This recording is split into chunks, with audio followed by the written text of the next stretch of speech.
realism in it.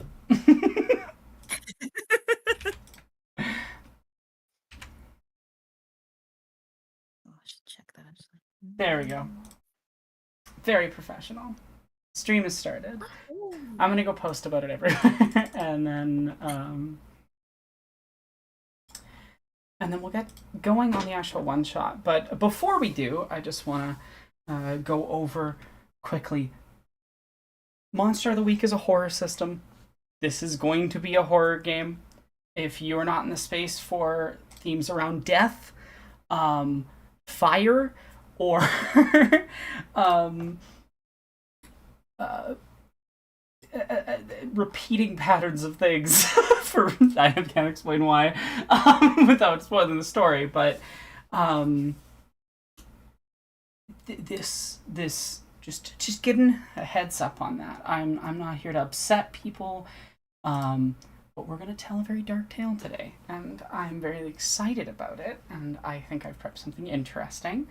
But yeah, I want to give that warning because this will be an interesting go. I'm hoping. The problem is I'm not experienced enough with Monster of the Week to know the exact amount of time. Like I could guess pretty accurately that I could do 2 hours last time, and we were a little short. So I'm hoping this one will go for the full 4 hours. If not, I may be improving a second session live. Let's go. But I love side quests. honestly, I have improv entire campaigns before that people have said were better than some that they've had prepped from books. So Hell yeah. I believe in my improv abilities. Okay. That said, there's one important step to Monster of the Week character creation that actually happens during the session. And that is the connections between our two characters. So I think before we begin the story, we should perhaps invite everyone into knowing who you two are playing. And each of you needs to pick one of the questions from your character sheet that applies to the other person. And this is going to give you an idea of how the two are connected. Now, we're continuing with the continuity from last the last one shot. Talis is playing the same character, so if you all were here for the last stream, that's a little fun thing for you. And if not, don't worry about it. I also forgot that I had Lemons Eaten still on stream from when I was doing my dark. Just leave it. Just leave it. Lemons Eaten 8 for no reason. That's Yeah. awesome. Yeah, so why don't you each introduce your characters and then give each other the question that connects them. Oh, Talis, can't I'll find let it. you go first, since you've done this before. Yeah, yeah. Okay. So I am Avery Skolder. I've been with the CBCBC for a while, sort of in and out. I was raised in a family of half skeptics, half conspiracy theorists, and got out of the game once I reached adulthood. Got a girlfriend, settled down, was like left the life behind, and then she disappeared a few years ago. So I basically put myself on the CBCBC's radar so I could start investigating the weird stuff. I'm the flake, so I'm a big old conspiracy theorist. I see the connections in everything. And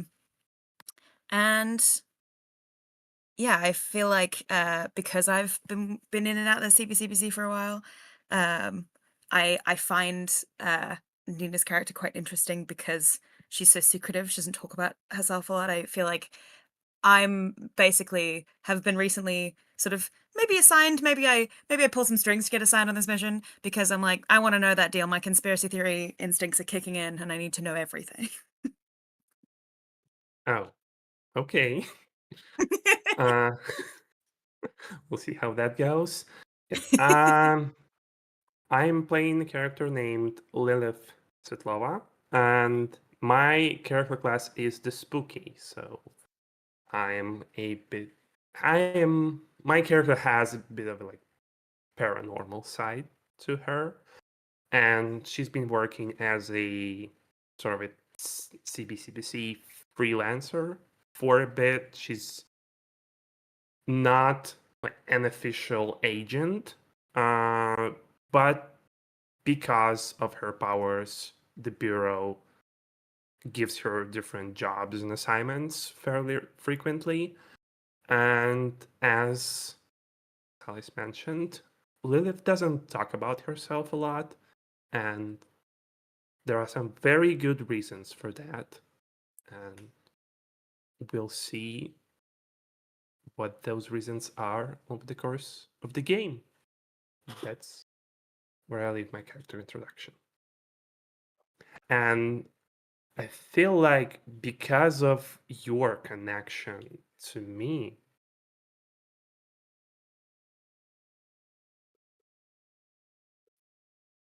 hmm,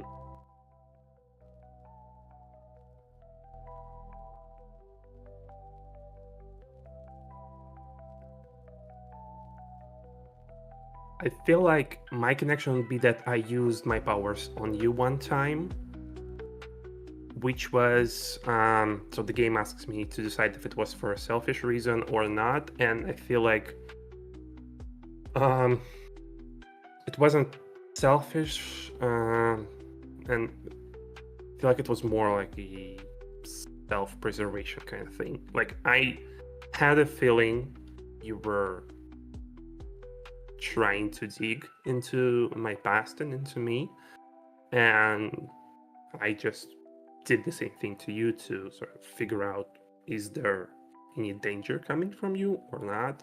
But I don't think Lilith has ever talked to you like face to face before this assignment.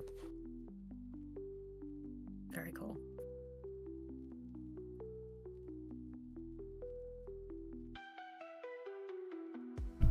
Now, you have just returned from a mission to, was it Hogs Ahead or something like that? I'm blanking on the name of the small town. Yeah, it was something like that for sure. And you had been stationed briefly in Saskatoon, CBCBC, sort of set up. The CBCBC, for those who don't know, is both me making a terrible, silly pun off of the CBC, which is the Canadian Broadcasting Company. It's or corporation. It's the broadcaster for like Canada that's run by the government. It's kind of like PBS, but they have like news. It's like NPR, PBS, all of those systems as if they were just one entity. And but it is the where are you, my beloved CBCBC? I have it written down and I can't find it. The Canadian Bureau of the Creepy, Bewildering, and Cryptid. Now, recently, forest fires have been raging across Saskatchewan because this is a timely setting, and it is set this summer right now because there are really horrific forest fires happening that are affecting our northern communities. And one of the towns that is set to be evacuated, no one can get in, and no one can contact. So obviously, the CBCBC is being sent before this turns into some big incident. Now, you both know that you are heading directly into danger. You're being sent with an additional agent, Roger Farnsworth. Am I making names as we go? Maybe. He's going to die in the first him. 5 minutes. What? No! But maybe the first hour and a half. Boy. Do I have plans for his death? Maybe. Roger's one of those very just like by the book. If it was an animated show, Roger would be just like very badly drawn in the background somewhere. Yes. You are all currently in a CBCBC van. Now, the agency has decided to send you along with a spooky Lilith that you've interacted with before, Avery. And Avery, you're kind of being put on point for this after how well you handled the previous case. So you've got, a basic CBCBC agent, very X-Files nondescript agent that works with Mulder and Scully. um, and you are sent up north, and as you head up there, the smoke gets worse over time, and it clogs the air. It leaves the sun a dull reddish color. Evacuation is occurring in the opposite direction of where you're headed. Vehicles drive past you, but you see no one in the direction you're going. And I do feel like it's a very good moment to bring up the fact that I have premonitions as one of my skills.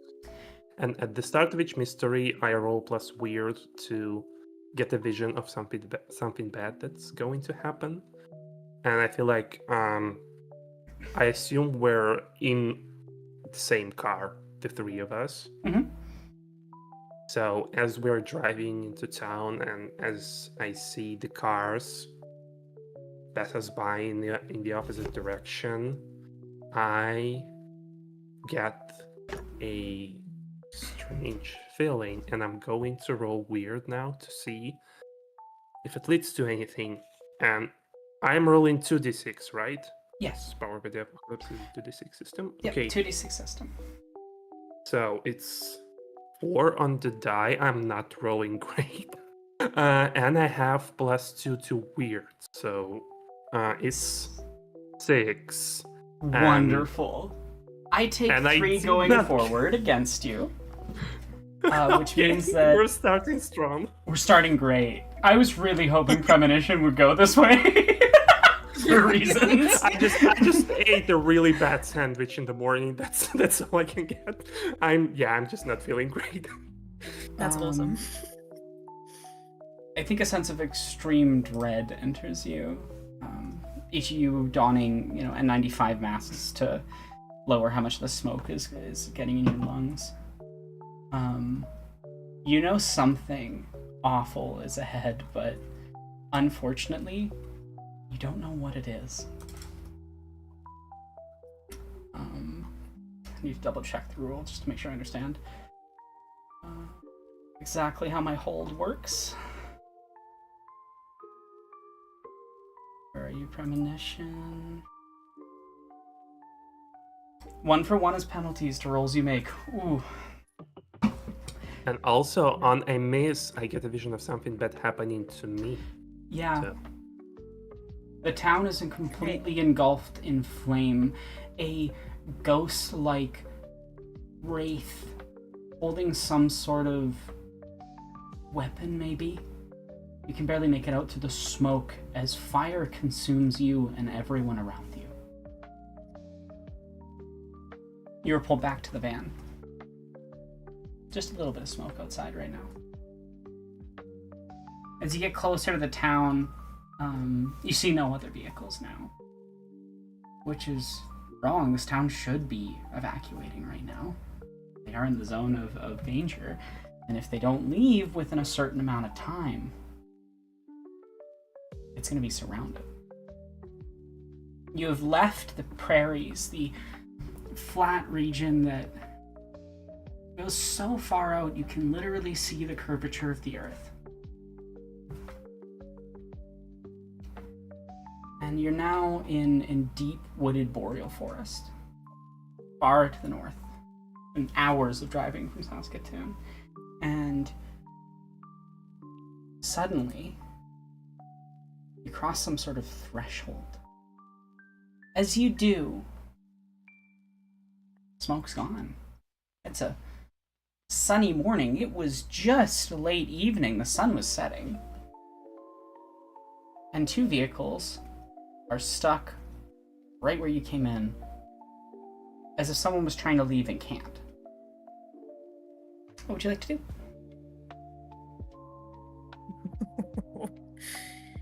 Okay.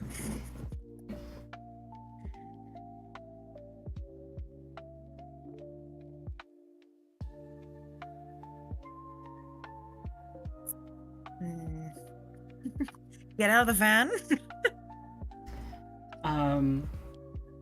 As you do, you can see. Is it safe to get out of the van?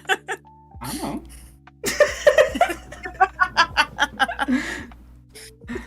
If you'd like to make one of your moves to try to determine that, you can. I think I can help with that. If I don't. I was know. fully just At gonna least I risk did. it for the biscuit. Think Lilith gets out of the car and she does not approach the other vehicle. She just hangs back for a bit. Hey, are you guys looks feds? around. Average-looking man, maybe in his 30s or 40s, leans out of the truck. I'm trying to go back to my farm, but it's like I can't move past this point. I never seen Lilith anything returns like the coldest stare. Doesn't say anything. it. Light him! Ghost whispers at the back of your brain. Lilith closes her eyes, takes a deep breath, says, "Nope, not feds. Do you need any help?" A reminder that the mechanics of your character does mean that when you don't comply, your powers may not work. Yeah. I think at this point I can. It's still early, and I can hold it pretty well. So I'm going to not comply for now. So, need any help?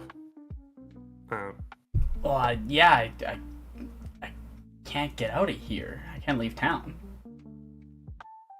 uh, Weird, though. I feel like I've been stuck here before. Do you Before? live here? No, I live on my farm a couple miles from here. Why do you think you've been stuck here before? I don't know, just a weird sense of deja vu. Oh.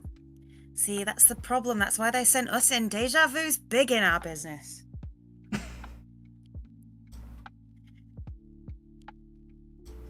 I think I should probably use one of my skills. Sir, what's your name? I'm Greg. Greg. Who? I don't know you. I was gonna say, he's not giving his last name to a Fed.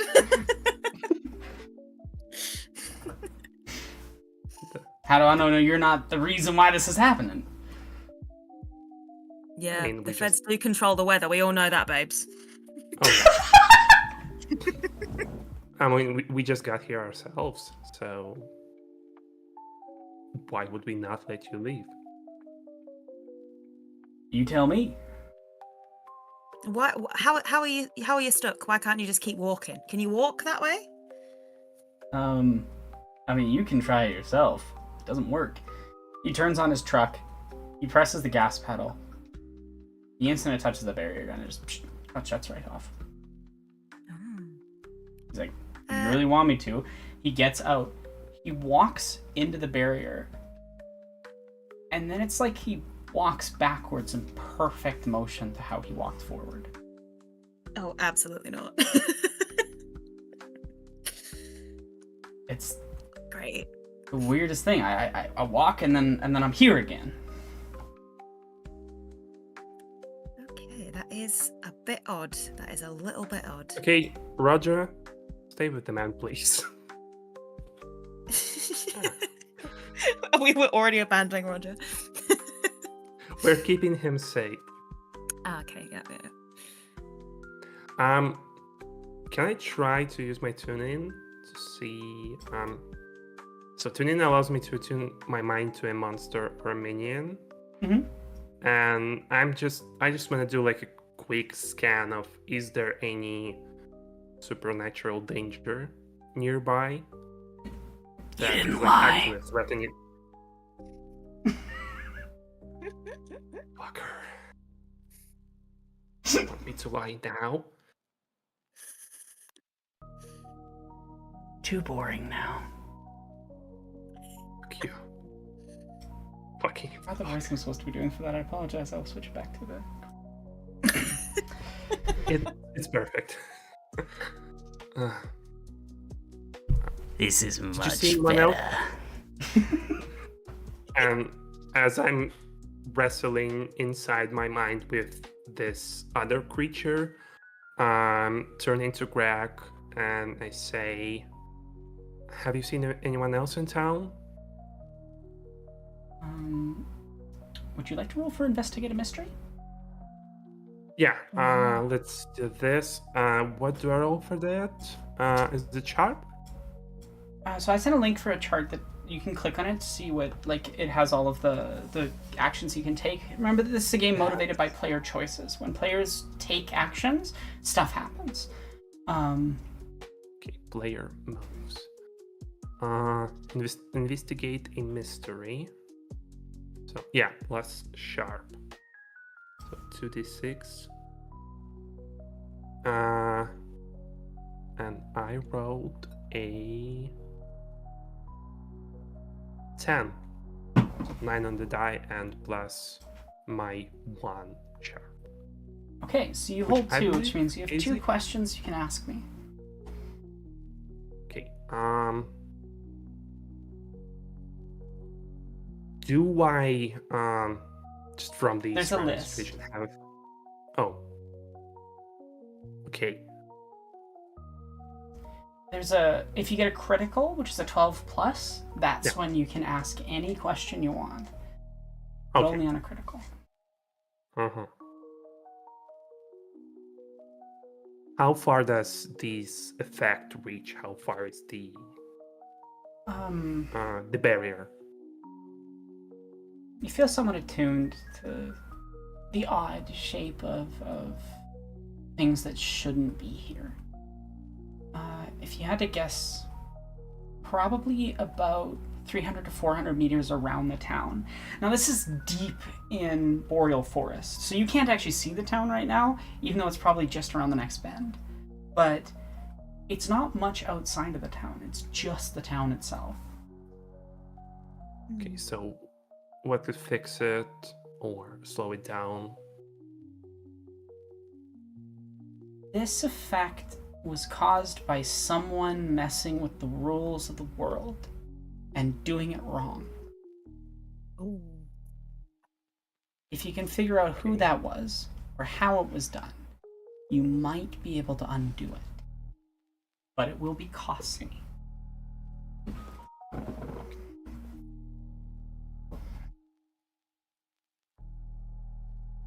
Very lucky that you're playing a spooky, because otherwise I'd get to ask, how do you find that out? But reasonably, yeah, your character would connect with that energy. There is overlap in some of the magical effect that is here and what is attached to you.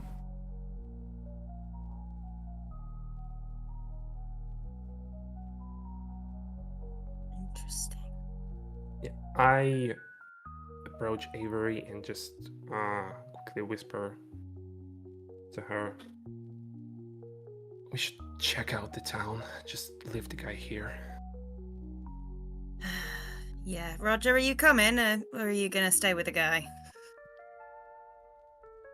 Well, you know, it's CBCBC policy that I follow along, and we can't leave the van Just stay here. unattended. I beg you. Oh, it's I alright. beg It's you, alright. just stay here. Greg's not leaving. He's not going anywhere. So I think you know it's better to have big numbers. I think we should carry on as a team. I know you're not great with teams, Lilith, but I think this is just stick together as much as possible because I don't You're trust the any boss? of this. Okay, Greg, stay right here. We'll see what we can do. Just don't go anywhere. Not like I can if I want to, so I better fix whatever this is. I am paying you my tax dollars. I am walking away. I don't care. I'm like, listen, there is actually a conspiracy that, like, honestly, we're not even using your tax dollars, babe. It doesn't matter. Anyway, take care. We'll be back. Um, technically, the CBCBC does receive a certain amount of federal funding, but they tend to be pretty self-sufficient on wealth due to the artifacts and things they tend to acquire being rather valuable. No. And the tendency to find weird and strange creatures that have accrued wealth in some way. Not to mention that, if a town gets wiped out in some form of supernatural case, everything gets seized by the CBCBC and becomes its property, which is totally okay and not government overreach at all. Is that based on a real thing American cops do? Maybe. Just to say. So I'm gonna say that you probably get back in the van, and your chauffeur So the van will work as long as I'm going into town and not out. drives you into town. This is a small town. It's got, in a good year, it would have some tourism, right? You can see like campground areas off to the one side, and those types of like cabins and things that are for rent over the summer, almost like a townhouse but built along the lake. The main street has various shops that obviously would be for tourists, and a house that you can only guess might be a mayor's mansion or something like that. At the end of the street has a gathering of people in front of it.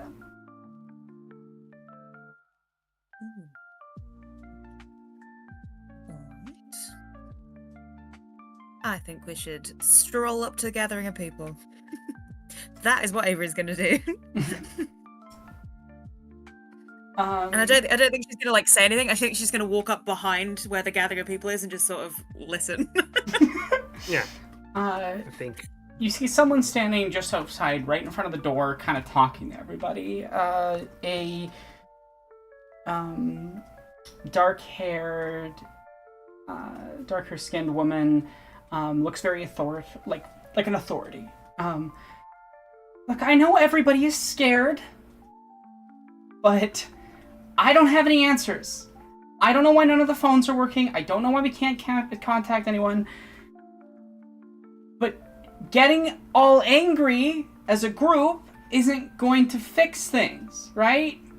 So we should stay calm.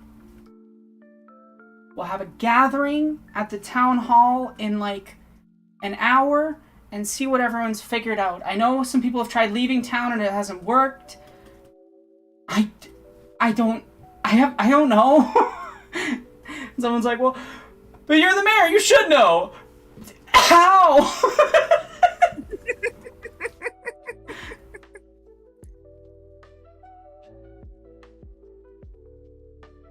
Are any of you doing anything?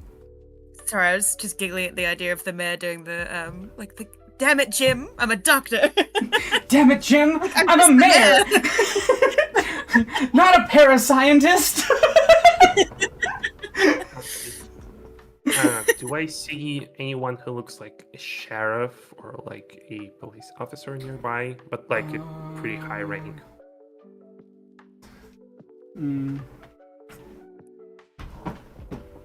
Not sure.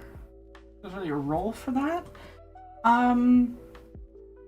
You sense someone in a uniform that might be like a sheriff's uniform, of some sort. He's kind of standing off to the side from the mayor. The name on the lapel is Morgan. It's probably a last name, not a first name. Yeah, and it just says Sergeant Morgan. Okay. We don't really have sheriffs here. It would be more of a it'd probably be an RCMP officer, honestly. Whoever would be assigned to this local community. Then I will come to Avery and I just very discreetly point at Sergeant Morgan and say, probably want to talk to him. All right, love. I'll mingle with the crowd, see if I overhear anything interesting. Maybe get to know the locals. You go talk to to the guy with the hat. What hat? I just Oh, look you know. around trying to see a guy in the hat. You know, all cops are just guys in hats. You know what I'm talking about.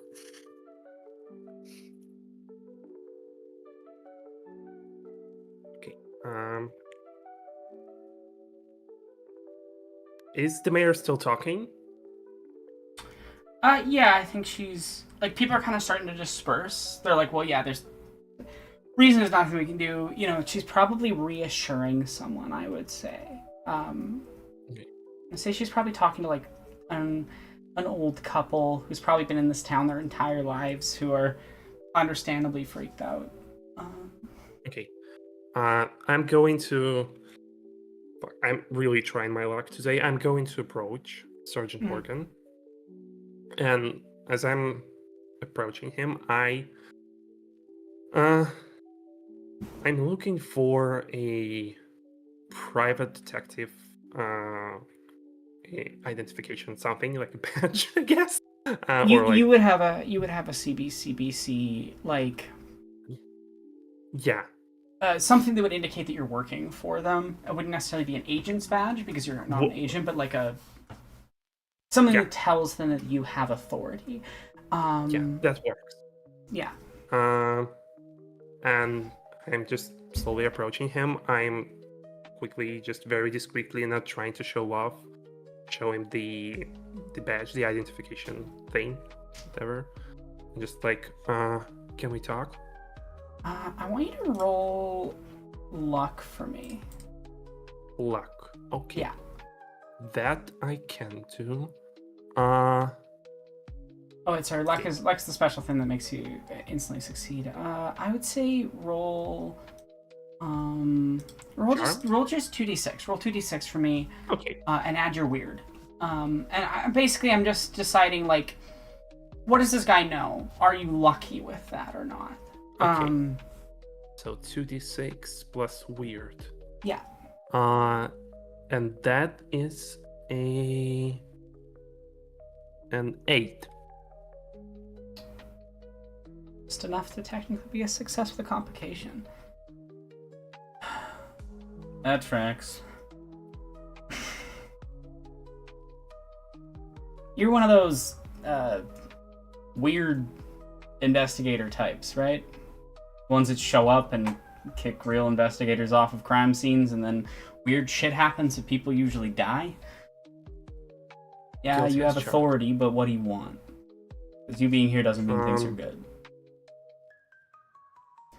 If you had to make a guess, this guy's probably dealt with the CBCBC before, and something went wrong. Yeah.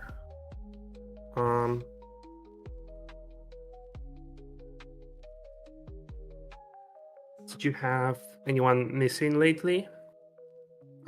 Anything we should be aware of? No one missing. Nothing really out of the ordinary until about an hour or a bit ago, which you know was like just before you got here, like almost bang on, which doesn't track. The town's been out of contact for days. Ooh. I mean, it's odd, but as far as I know, none of it's. So nobody hurt. Everything seems fine except no one can leave. Yeah. I don't know. Whatever's going on at the edge of town, I don't think it's natural. And you being here makes me even more worried. There's some horrible thing gonna destroy our town.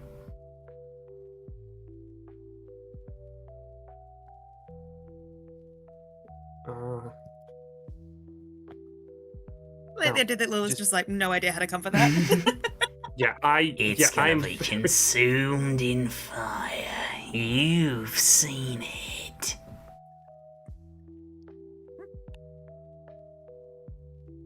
Tell him the truth.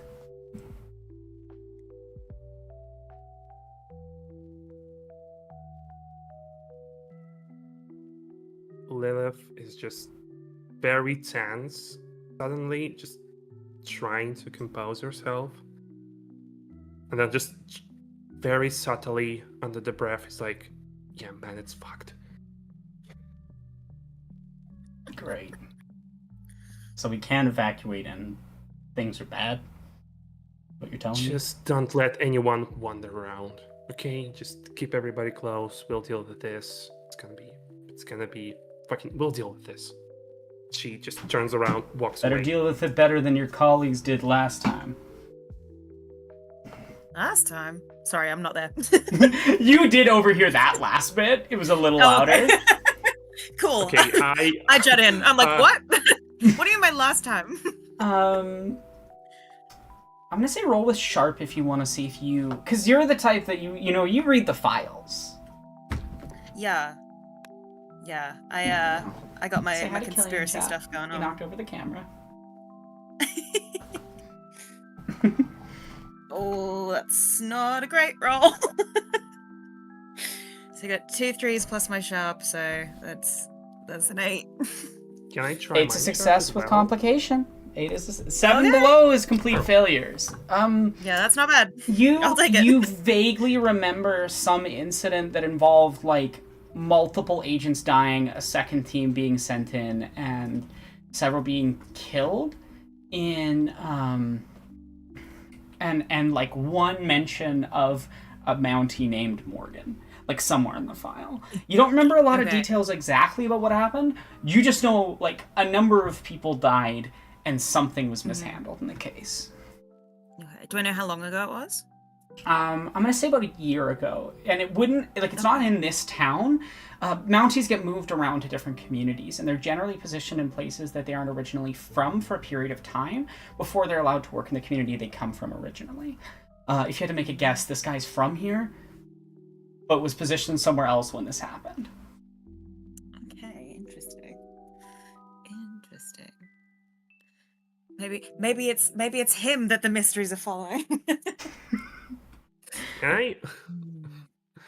I don't know if it's too dumb of an idea. He just has to use spectacularly my- bad luck. Imagine, oh, that would suck so bad.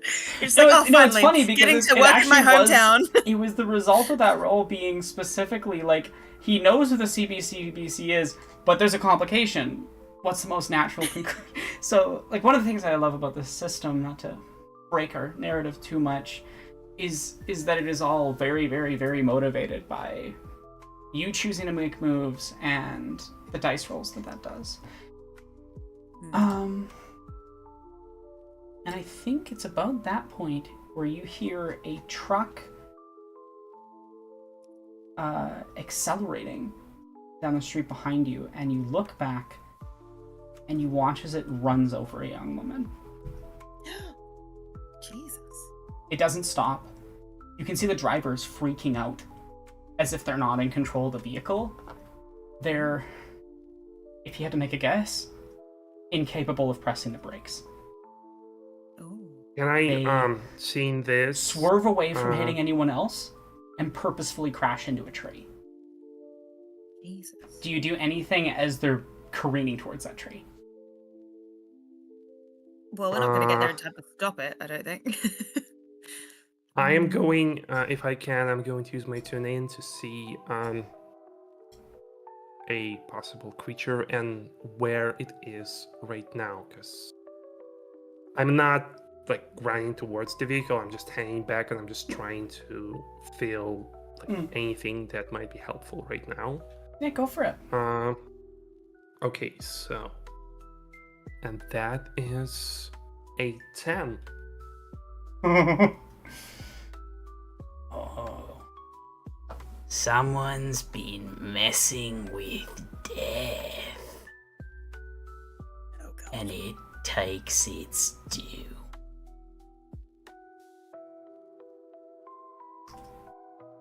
Something beyond a normal sort of creature or monster, something more fundamental to the structure of the world, is trying to right something that shouldn't be happening. And it broke the brakes on that truck to cause it. At the same time, a woman about the same age as the person whose body is now crumpled in the middle of the street, has ran over and is crying and screaming. And you just hear at one point her say, "Not again."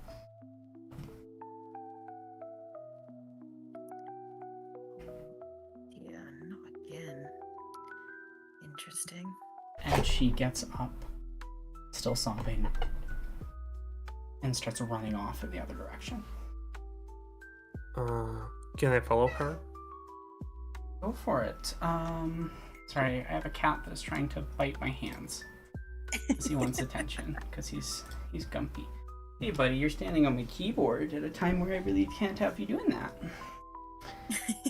He doesn't like when I stream sometimes. He's like, "You're giving attention to someone other than me, mother? How dare." Killian, go hang out with Pen Buddy. Here. Go see your other mom. You have 2 mums. Take advantage, buddy.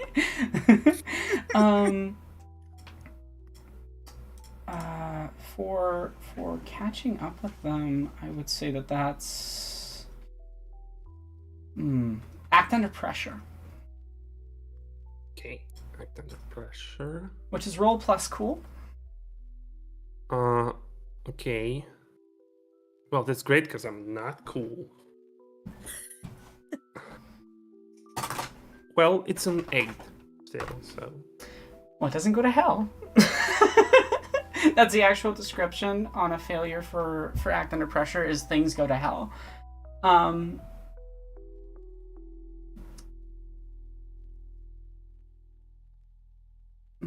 trying to think of.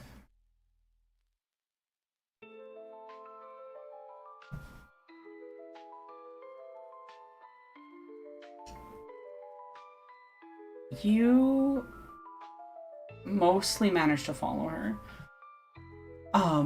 But you're like sprinting. It hurts your lungs, which have been breathing in a bit of smoke pretty much all day.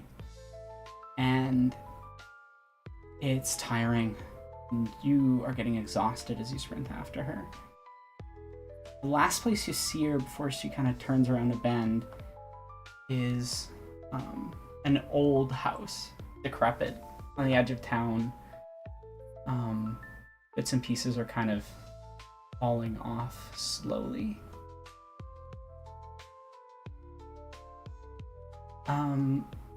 The other complication is that Avery, you don't keep up. You don't know where they are. You're fully separated. What do you both do?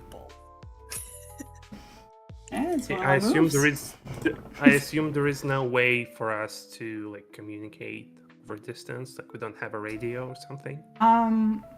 You didn't specify that you brought out a radio or anything. You have your cell phone, but it's not working and hasn't worked since you entered this area. So okay, I'm going to do something very stupid right now. So I assume it's a small town, so there's it's not like a huge area and mostly just like very like 1-2 story buildings, right? Yeah. Okay, so I look around. I don't see Avery. I barely remember there was a Roger, probably. And I check my phone and I see that it has no signal. I just go, fuck it. I pull out my gun and I do 2 shots just in the air. Hoping that Avery would understand what it means. Within less than 30 seconds, there is someone on their porch with a shotgun going, "Why is there firing?" There's an old man standing on his porch, and he just sees this weird little girl with a gun in her hand aimed at the sky. "Who are you?" I, like, very slowly, I put my hands up. I put the gun on the ground, just maintaining eye contact with the old dude, because, like, what the fuck? And I'm just trying to be very calm and like, "Sir, we're with the authorities. Everything's fine. Please go back to your house." I would like you to roll manipulate someone. Okay, it's Sorry, the charm. image of like a small girl pointing a gun at the sky, shooting it, and then a guy coming up and, "Who are you?" And she's To like, be "We're cl- with the authorities." To be clear, I need you to roll act under pressure to see if you adequately hear where that gunshot is, because you're in a forest, Oh, yeah. and gunshots in a forest will bounce around and bounce, kind of yeah, that's what hard I was to thinking. place where they might be. Yeah. Was it a good plan? No. It's very funny. Okay, Extremely so- funny. I also like the idea Manipulate- that part of the reason why Avery still hasn't managed to catch up now is because of the gun. Because now, like every couple of feet, she finds another like villager who's like really anxious, and, like, "Oh, was that a gun?" And she's like, "Yeah, no, love, it's fine. Don't worry, I'm on it. I'm getting there." You're just like frantically showing your badge to every person. I'm investigating. I'm investigating. And probably at this point, Roger's with you, and Sergeant Cameron is following. Yeah. Yeah, I like the idea that like Roger's there in like the proper suit. I look like a sort of butch lesbian conspiracy theorist, and I'm like whipping a badge at me. Like, it's fine. Don't even worry about it. It's all good. I'm so sorry.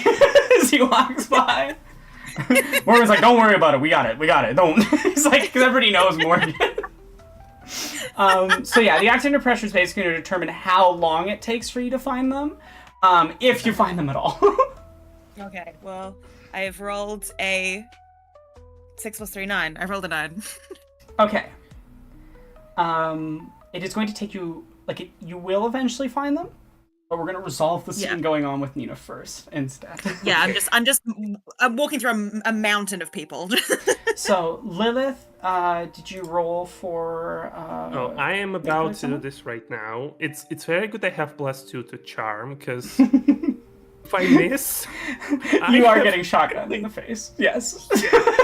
Yeah. Okay. Okay, fuck it.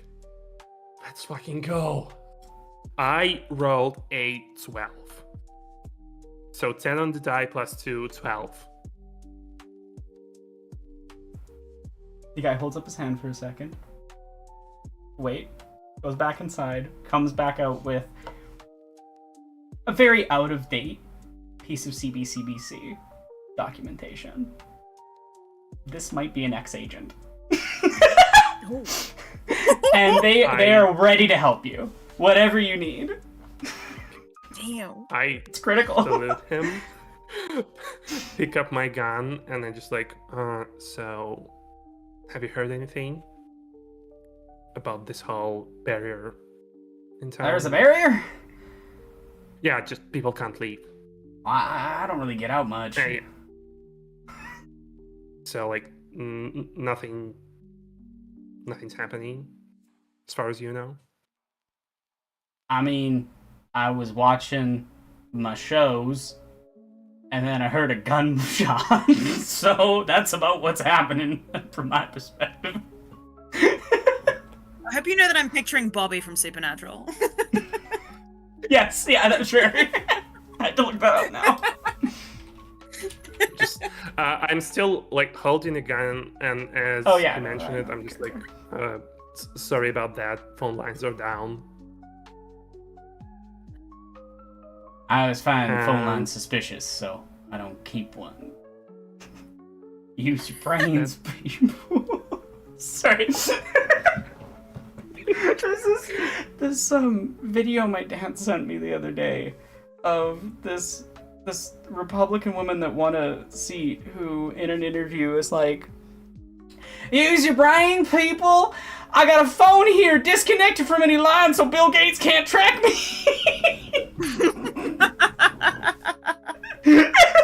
So it's been stuck in my head. Use your brain. I think that's about the point where Avery, Roger, and Morgan show up. What took you so long? Oh, I don't know, babe. You fired a gun into a forest, and there's a crowd full of people that are worried about weird shit going on. I had some things to deal with on my way. Do I know this Anyway. guy? Is there any chance I know this dude? Do you have I can't remember the specific moves that the spook has. Let me just double check. Or it's not the spook, it's the flake. The flake, yeah. Mixing up the two.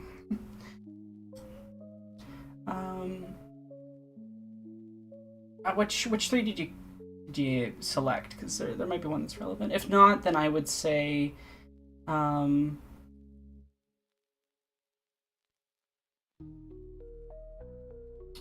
roll with sharp, I want to say. Oh, okay.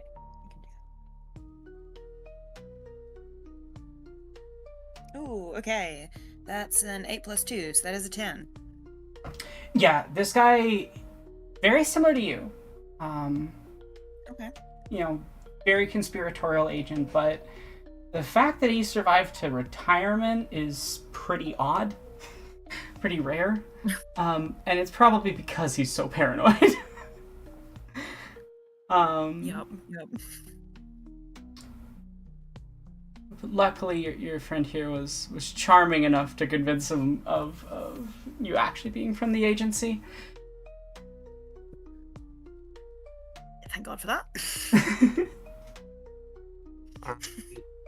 I point to the decrepit house that the lady supposedly ran in, Mm-hmm. and I want to ask him just, is anybody living in there? Nothing alive, I don't think. But I've heard rumors of something weird, so I set up a house nearby so I could monitor it. Unfortunately, I haven't noticed anything weird. And I do know some local gives you an kids like to interest. play around Suppose in there's there. no cameras up. Suppose you haven't put any cameras up. Too much connection to the internet, I suppose. I've got cameras. You just gotta keep them analog. Is there any way we'd be able to check out some of your footage? Absolutely.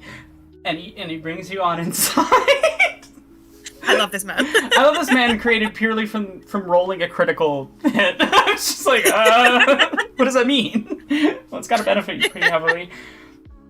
So yeah, you head inside, and he's got one of those like he probably pops outside, goes and gets like the tape out of the one of the cameras, brings it in, slots it in, and scrolls back, and you see scrolling through the footage a few times, that this isn't the first time that woman or the woman you saw on the street have snuck into this house.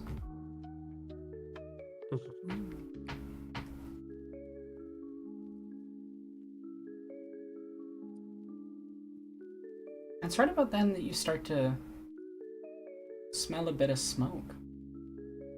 Right.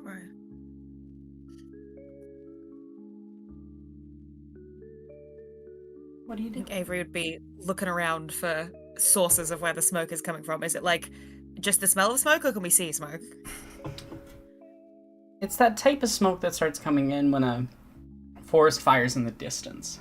And it's not quite there yet, but it's getting closer. And I mean, you knew before entering whatever this anomaly was that this area is under threat of a forest fire. Yeah. But when you got here, suddenly all the smoke was gone. Interesting. And I'm thinking about the time dilation thing, and I'm like, uh-oh. Oh dear. Okay, I feel like Avery might just like suggest going into the decrepit house. I feel like she might just be like, we're running out of time, I think, probably. And I think we should just start forging ahead, maybe with slightly less viv than Lilith has been forging ahead with. Don't shoot your gun until you absolutely need to. Noted.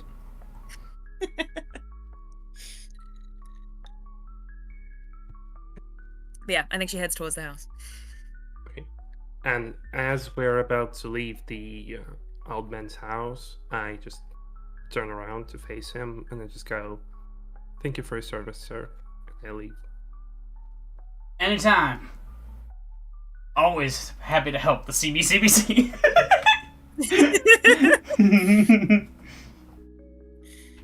I think Avery to herself is like, Jesus Christ, if I retired and then I ended up in an anomaly, I'd kill everybody. And you see him like heading off to go investigate the anomaly on his own. King. It's about that point where Morgan goes, it's like, we haven't been able to contact. Has there been a forest fire nearby? Yeah, babe, there's been fire warnings for days. Weeks, even. There was warnings ages ago there's a fire coming up your way. You haven't heard any of it? No.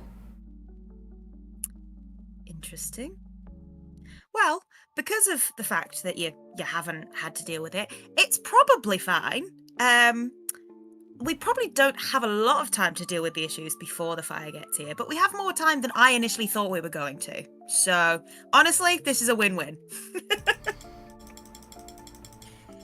It's kind of good you're in an anomaly territory, because it helps a little bit. Not much, but, you know. Anyway, into the house we go.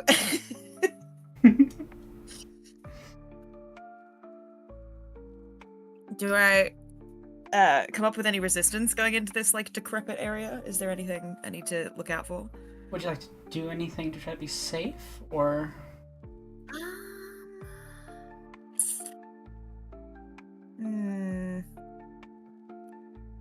Maybe? I feel like the only thing I could really do is, like, act under pressure, but I don't know if I need to do that yet. It depends how dodgy this fucking area looks. I mean, it's an old decrepit house. Yeah. Can I try to read a bad situation? Oh, yeah. Like, I'm Mhm. still outside, just walking around the house, just trying to quickly scan, like, do I pick up anything? Roll for it. Okay, so it's sharp. And my sharp is at 1, and I rolled a 5. I am clueless. Check the exact consequences, because it often lets me do Oh, no. something based on Oh no. on exactly. Oh, God. I'm just You're I'm really about to get loud shot. while you're looking around outside. That anyone could hear that. And 2, it's so safe. You've never been safer in your entire life. And you're Oh, absolutely convinced of that. Oh, no. I'm Nope. kind of And I obsessed just with, like, march in. the image of Lilith is this, like, really, like, intense, serious, very quiet person who keeps inexplicably being really noisy. Look, I'm just a klutz. It's fine. I love it. I think it's awesome. Okay. Yeah, I just march into the house. You fall through the floor as you go through the front door. If you recall, the woman you saw ran to the back of the house. And you did fully misread this. Excellent. So, I'm gonna roll to see how bad the harm is. Okay. So that's 2 harm as you fall through the floor, scraping yourself on the wood as you go down, and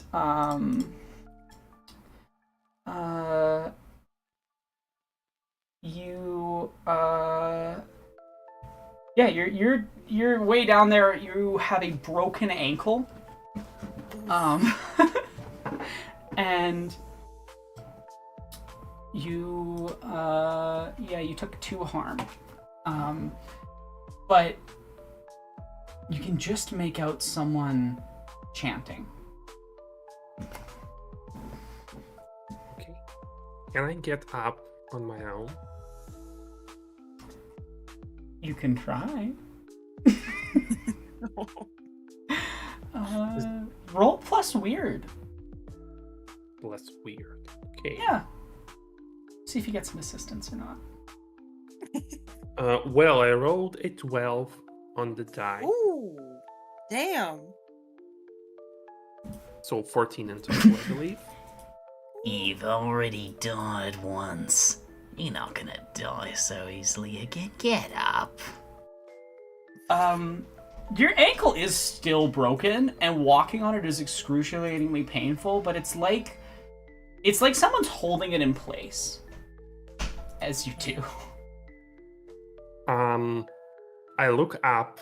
I assume Avery didn't follow me into this. No, I fully watched you just disappear into the floor. Can I So I see feel like her? you look up and my head is like poking through the top of the hole. I just give a quick nod and I press my index finger to my lips, just being like quiet. And I point in the direction of the chanting, or at least direction of where I think the chanting is coming from. Ooh, okay. Is there any way for me to get down the hole without injuring myself? Can I don't know. You can act under how deep is the pressure. hole? You can act under pressure. Oh, yeah. Yeah, okay. Or you okay, could try to okay, find like another that. method of getting down, like through the house. I think I don't trust this house. Okay, I'm not Lilith. I didn't roll that I trust it implicitly, so I'm gonna... I think I'm gonna act under pressure and pray really hard. Okay. That's less bad. What did you roll? So that was a 7. That's fail. Ugh. Actually, sorry, no. A 7 to 9 is a worse outcome. Or price Okay, to so it's not pay. an hour I fail. Thank God. Yeah, you get down there, but you scrape yourself up pretty good on the way down. Okay. And yeah, you got some cuts and things. Take 1 harm.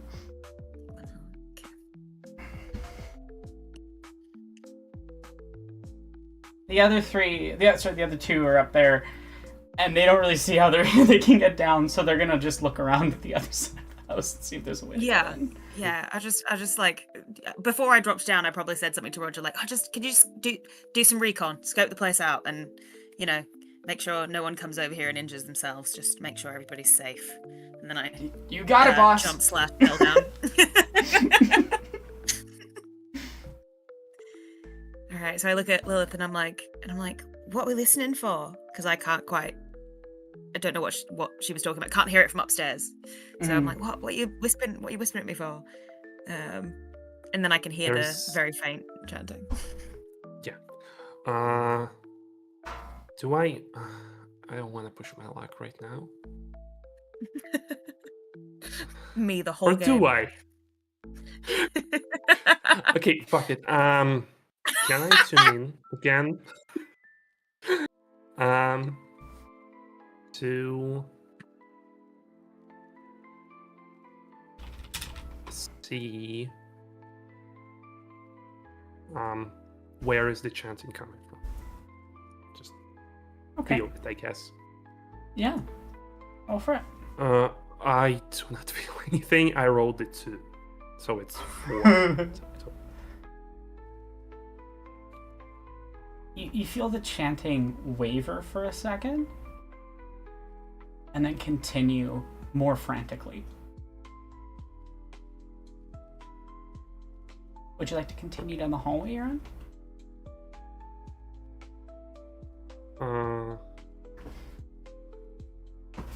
Is it just like a straight path, or does it split in any way? There's some doors off to the side, but you don't think the sound is coming from there.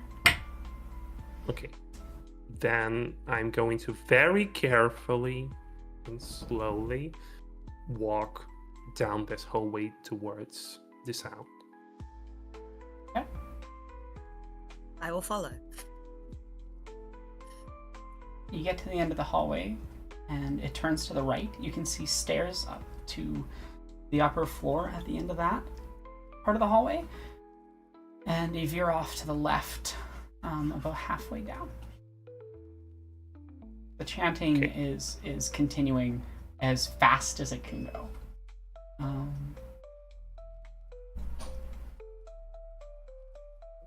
I look to Avery and just go, any ideas?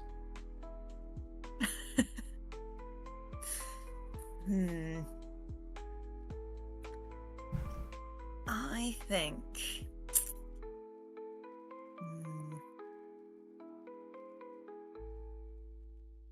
think we should just try to get as close as possible. Okay. Then Do I after have you. a sneak move? Or do I just sneak? I don't think I there as the isn't. flake have one in particular. I would say act under pressure. Okay, alright, I can do that. I will attempt. Oh, I'll tell you what I can do. Oh no, I'll leave that for later. I will act under pressure. Ah, that is a 10. Not bad.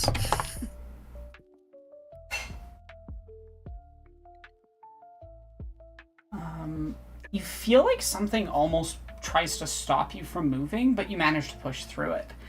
And as you do, you manage to make it to the end of the hall. You turn to the left, and you see that young woman from before, with some sort of ritual circle laid out, chanting in the middle of it. She looks at you with desperation, if anything.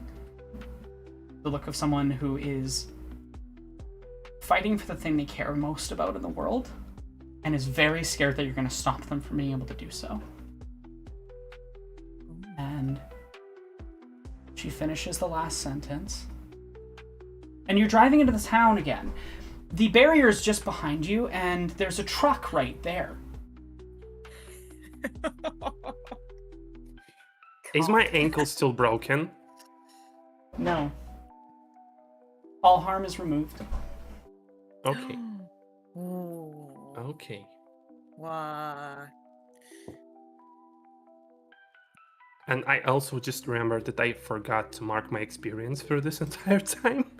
As you look out the window, a bird you saw the first time you came into town that was flying is flying backwards, Ooh. Okay. as if it is moving through time wrong. Okay. But we've all Greg? retained our memories and shit. It's just the physical stuff that's Mhm. reverted. Okay, cool. You remember. You don't know why, but you remember. I feel like Avery being like a movie buff is like, right, this is either some Final Destination shit or it's some Groundhog Day shit, and either way, not my favorite. We are gonna sort this out. And she gets out of the car and she walks up to Greg again, I think. Are you guys feds? Oh, you're right there, Greg. How do you know my Get out, name? can you? He looks very it's- scared. Oh, it's a Fed thing. Don't worry about it, babe. Are you having trouble getting out of the town? How did you know that? What's going on? Oh, it's all your tax dollars going to good work. I'd stick with your truck for now, Greg. I just maybe don't try and do anything and go anywhere. Just keep to yourself. I think. We'll just head on into town. Nice seeing you. Just Okay. strut straight into town. Weird premonition, lady. I love the idea of Avery not giving a fuck about like spoilers or times up. She's just like, anyway. And Lilith just hangs back, and as Greg says, "You're the premonition lady," she's just like, "I'm the premonition lady." Also, if we are at Roger the start of our looks mystery again, confused. Oh, does Roger not know? Oh, juicy. Okay. Because okay, Roger. I have a mechanics question. Mm-hmm. If we're at the start of our journey again, does it mean my premonition can be used again? If you want to give me more holds. Reminder, I know I you're haven't already used kind of on the one back yet. I know. I have 3. You just. I get to make you fail 3 times. Ooh. Yeah, you gotta really But I'll trust allow those that. die. I'll allow that because I think it's funny from a purely just risk reward standpoint. Go for it. Yeah. Okay, you know what? I mean, it resets anyway. It's fine. That's gonna die a lot. Oh god. Oh my god. Did you fail again? I rolled it too. Yeah, so Avery's gonna be left alone at the end of this. so it's four. It's four in total. Oh. Whatever that. So I do have a vision of something bad Mhm. happening to me, but Oh, you also great. have another three fails. You are running through the forest, some sort of static-like thing that was once maybe a person. It's the right shape, but it's all wrong. As if the universe itself is breaking apart and it's chasing after you, and your ankle's broken again, and you're barely walking, and the creature's in your head going, "This time it's gonna be the end. It's gonna be the end." As that thing lays its hand on the back of your neck and you feel the top half of your body disintegrating before your consciousness disappears, and you're back here again at the edge of town. Okay. That's rough, buddy. Premonition is fun. Yeah, I take a deep breath and I go to Avery and just go sideline real quick. Yeah, and babe, I what's change up? to just so if this thing resets again, then it means we have about, I don't know, 10-15 minutes, give or take, until the car runs over the lady. Should we? Yeah, Do you we remember should maybe. where exactly it happened? Well, Main it's when Street. we're in the town square. Yeah. Yeah. We should head that way. Okay. I agree. It's because it's the beginning of the mystery. I might roll connect the dots as the Sure, flag yeah, and see go if for I it. look for some wider patterns. See if it's because I don't have Lilith's premonitions. Mhm. And that's good that you don't. Yeah. Oh, double sixes. Let's go. Critical. Plus sharp, so that's +2. That is fabulous for me. That's 14. You are fairly certain that you remember because you saw her die. Roger didn't see it, Greg didn't see it, and they don't remember it. They don't remember the okay. last loop. So either because you saw her die, or it's because you saw the ritual. Okay. You also know that the outside world's smoke was slowly starting to come back in as the loop went on. And that the town has clearly gone through this loop at least a half dozen times, if not more, based on how long it's been out of contact.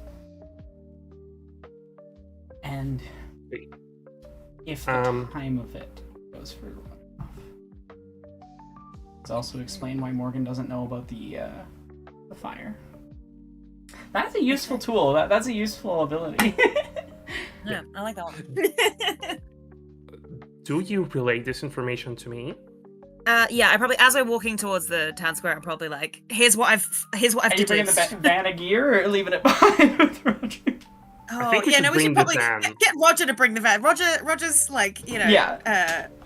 I feel like I sprinted off towards the street I remember it being in, and I feel like I was like, Rog, bring the van, and he's gonna just come behind us.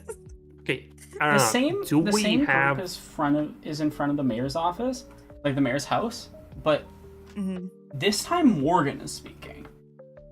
Oh. Morgan saw the death too. Oh. Listen, people, there's no point in you getting mad about this. There are people that are coming to help. We're doing what we can, and they're right there. They're right there. Points at you. Okay, Aronok, I have Yeah. I have a question above the table, I guess. And do we have an idea approximately of how long it took for the loop to reset? I would say about 2 hours. Okay. So I'm gonna pull out my phone and I'm gonna start a stopwatch and I'm gonna start a 2-hour timer. Just running simultaneously. And I'm just gonna whisper to Avery, we probably should get back to that house at some point. Yeah. We'll head there right next. We'll have to either catch this lady first or hope that it fixes something.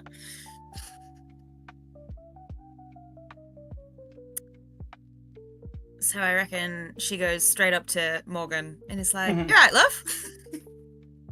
What the fuck is happening? Oh, good, you remember. That's lucky. Listen, I've been with the CBCBC for a while. This one's a bit of a new one. I won't lie to you. It's not.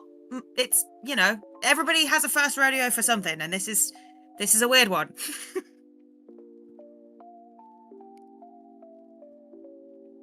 Sorry, I'm trying to make sure Killian doesn't knock over my camera. Because he wants to get up on the Yeah. windowsill. I'm just Okay. gonna mention, for what it's worth, I didn't follow her. I didn't go to talk to Morgan. Mm-hmm. I'm hanging back just near the road where the incident happened last time, or just approximately, just trying to be there when it happens. Don't think about helping her. Just like fully out loud, just say, "Oh, fuck off." And that's when you see her walking down the street. And the truck's starting to come. And then it gets shoved to the side. Ooh. Can someone read a bad situation for me? Okay, is it sharp? You can choose between each other which person rolls for it. I mean, Lila's closer sharp to edge. the vehicle, Okay. but she has been your rolling sharp badly. is, but yeah, and your sharp is higher than mine, so. Is my sharp higher? Okay, I'll do that. Yeah. Okay. That is 2 5s plus 2, so that is a 12. Critical success. You see the other woman from before who's clearly trying to hide from you and Morgan and Lilith did something to make that truck veer off path. Ooh. And you see her sigh. And the other woman makes it across the street. And the sign above the pharmacy falls on her and crushes her. Oh my god. And you see absolute devastation in the first woman's face. Oof.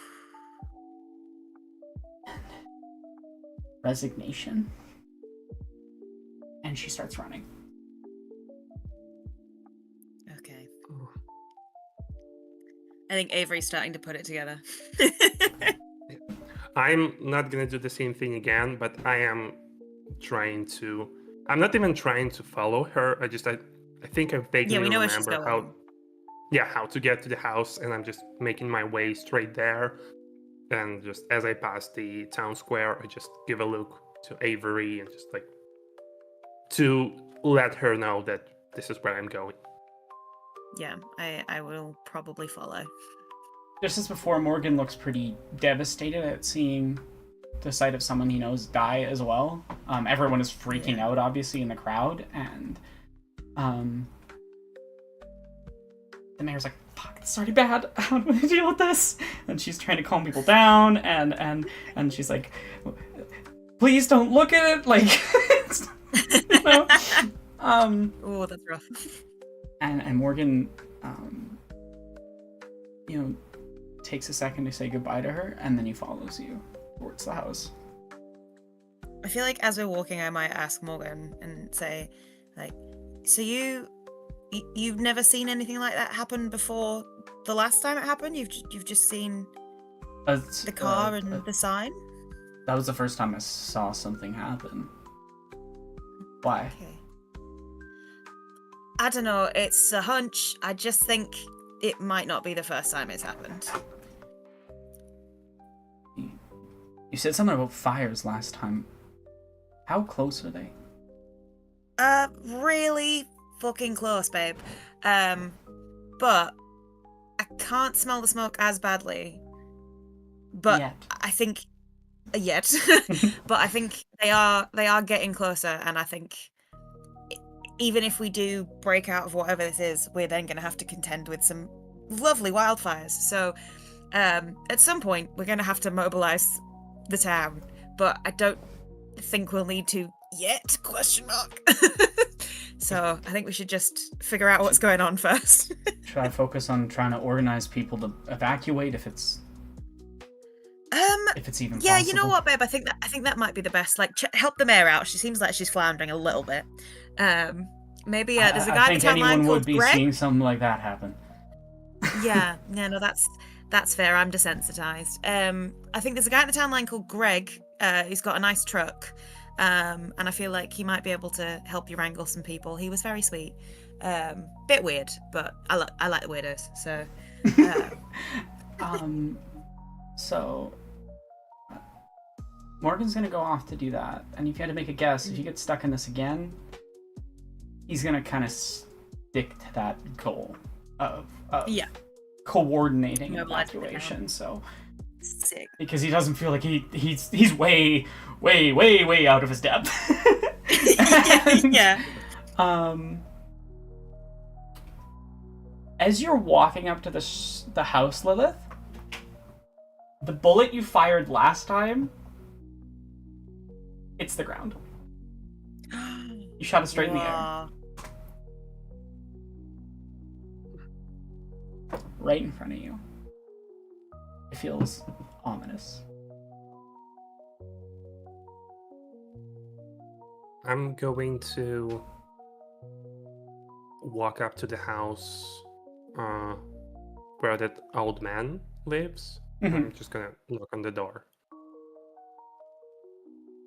One of the door is thoroughly locked. If you had to guess, there's probably about 6 deadbolts on the inside, plus 2 visible outer locks, and it's got one of those like slat, like shunk. You see the eyes of the old man. Who is it? Sir, we're with the CBCBS. I want you to roll for manipulate someone again. He doesn't remember the last Okay. lead. Okay. What's my charm at? My charm is at 2. It's gonna be very funny if I get shot now. You don't forget, if you really fail, you can use one of your luck slots to not do that. But don't forget that I also have hold 6. That is true. So I rolled a 3 plus my 2 charm is 5. Oh, we're so boned. I am Okay. if I may, I'm going to use my luck for this one. Okay. You're gonna burn a luck. I'm gonna be nice because I believe in the number one rule of this as a DM is that you are a fan of your players. So I'm not gonna punish a luck use with one of the holds. I actually have a question about that. Like game wise, like with the holds, does that override the luck, or does it just like zero it out? Like, is it? From my understanding, I basically just get to make Lilith fail a roll at a key moment, and I get 6 usages because they use premonition twice due to the time travel. But Also, just a quick mechanical question. Like, luck is a resource, and I'm not going to punish you for using your resource. You know what I mean? Yeah. Just a quick mechanical question. I mark my experience every time I fail a roll. So I roll under 6. Correct? Yeah. Okay. So you've had a few. You should probably mark experience for those. Okay. Also, I think I've only failed 1. you did level up last session. That's true. You can quickly go select those. It takes about 5 seconds. Yeah. I forgot all about that. But yeah, you get lucky. He reacts the same way as last time, shows his ID. Opens the door. How can I help you?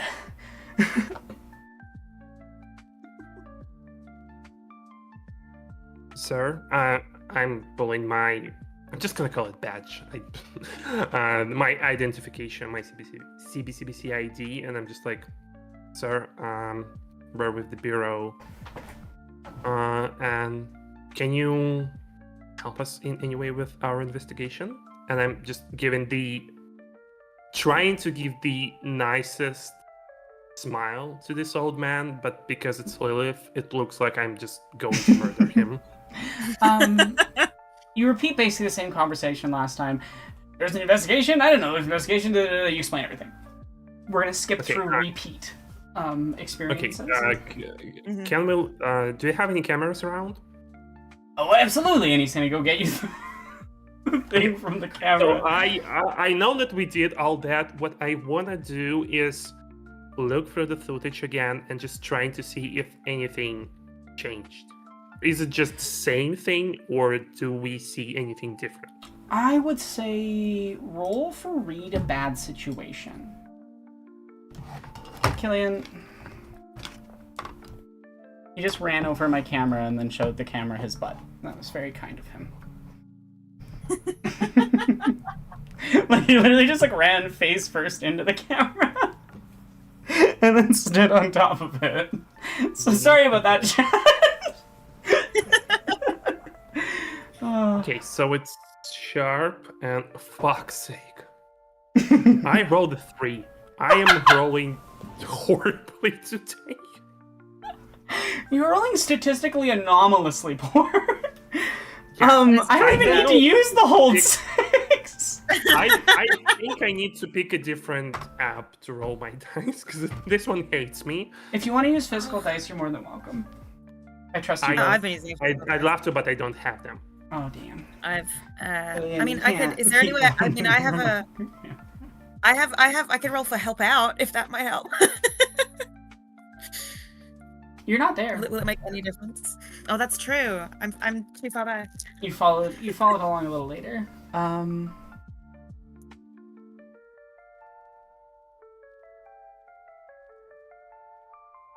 Reminder that time is a resource. You could wait for them to come try to help you, but you definitely don't notice anything different.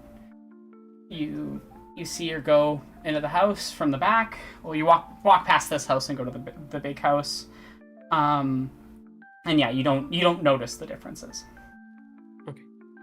Then I just say my goodbyes and I wait for Avery to join me in front of the old house.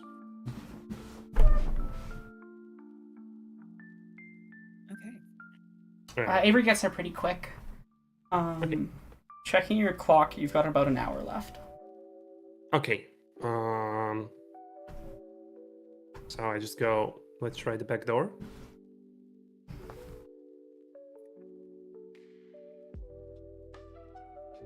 Yeah, let's go the back this time. I feel like we're gonna learn from our mistakes. Do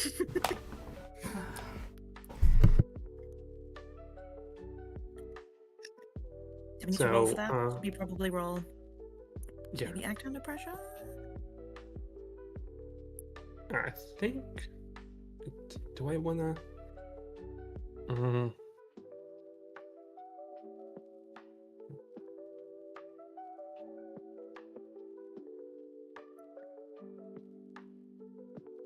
Well, yeah, I might read a bad situation and see what the best way into the house is. Go for Okay, it. and while you're doing that, That might be the move. I am going to tune in, and I wanna feel how this ritual connects to like the bigger threat of that's looming over this town. Mhm. Just like any leads further than that. So what are you rolling? I'm using tune in, so it's plus weird. Okay. Roll for it. I'm gonna fucking no. That dice roller hates me. I rolled a 4, so it's 6, which is still a miss. But as it is written in the rules, on a miss, the monster becomes aware of me. So We'll see how that goes. I'm gonna look for a different dice roller. This one hates me. That's weird amounts. It's rolled 3 like 10 times. Can you tell me your roll for it was read a bad situation? Yeah, so I got a 10 plus sharp, which is 2, so I got 12. Okay, you have hold 3. What would you like to ask? What's the best way in? One of the windows, because you sense there's just something off about the back door. Like someone set something up there. You have 2 more questions. I'm so glad that Lilith did not have time to walk through that door. Okay,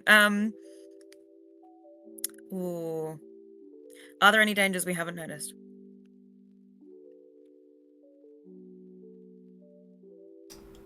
I'm trying to think of how you might interpret this. There is something that is enacting against her from saving this person. Ooh. Something that is beyond this realm, beyond what you've probably experienced before. It is like the universe wants to correct itself, and something is manifested to enact that. Interesting.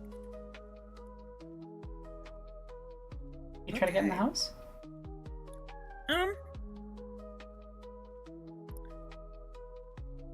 I mean, yeah.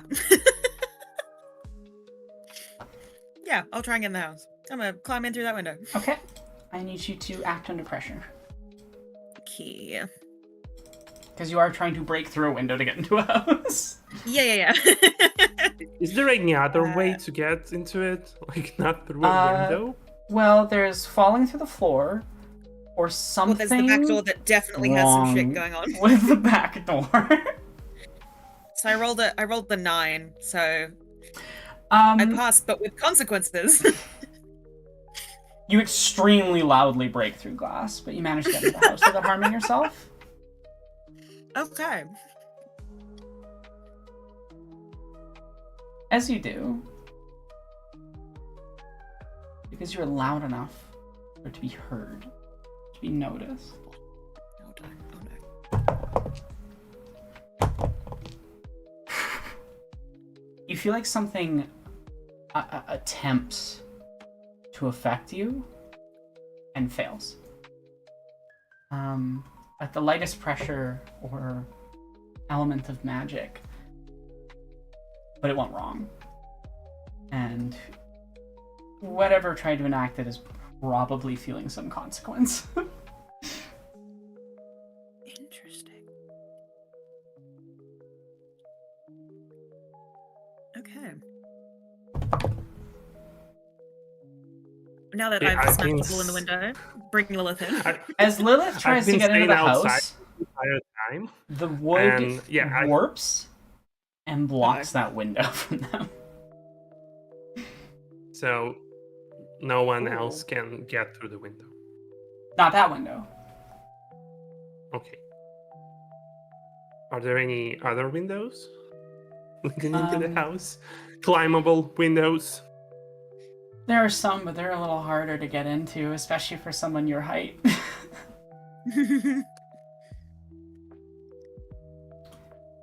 Inside the house, Avery, you're separated. You were in a room on the first floor, on the left side of the house if you were coming in through the front door.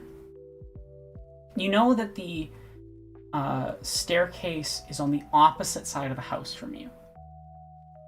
Mm-hmm. Because when you fell to the floor last time, you had to turn right to go down the hallway towards the staircase. Okay.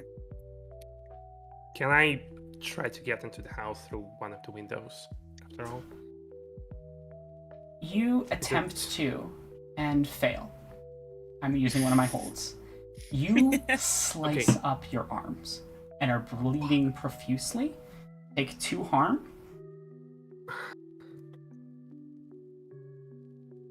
Right. Do I hear any of Okay. that? You probably don't want to try to climb a house right now. After that. Yeah.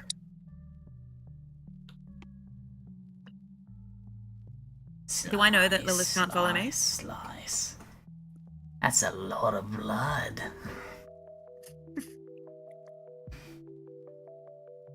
Sorry, Avery, what were you doing? Do I know that Lilith has failed at following me? Like, did I hear like a clatter or something? Or Well, you know that the window you came in almost closed itself yeah. on you. And you definitely hear a window smash somewhere else. But you have no idea if Lilith made it in the house. Okay. I think I'm gonna. I'm just gonna go looking.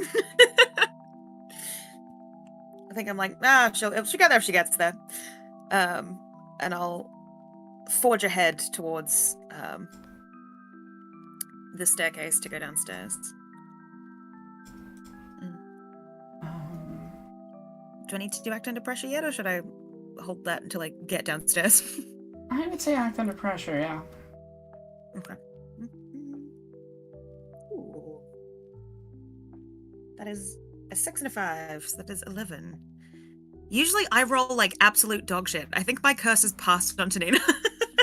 Whatever manipulated the house to close the window attempts similar things to stab you with planks of wood. And you manage to avoid it all, getting down the stairs. Thank God for that. We're in Monster House, people. Okay. I think Avery in her like conspiracy mindset is like, in her mind she's got like a mind. Her mind palace is just one massive conspiracy board with like red string, and I feel like she's just adding some pins to it while she's dodging. Just like interesting. Before we continue with Avery, Lilith, what are you doing? You're outside of the house. You are bleeding I am profusely. bleeding outside. What are you doing? First of all, how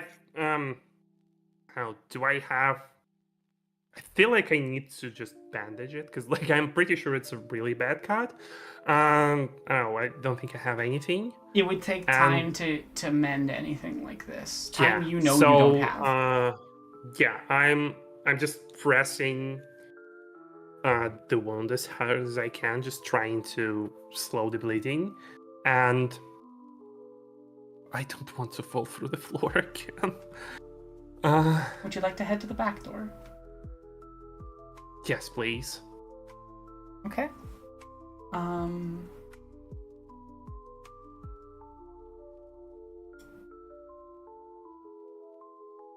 And while I'm doing that, I just want to take a quick peek at my phone and see how much time we have left.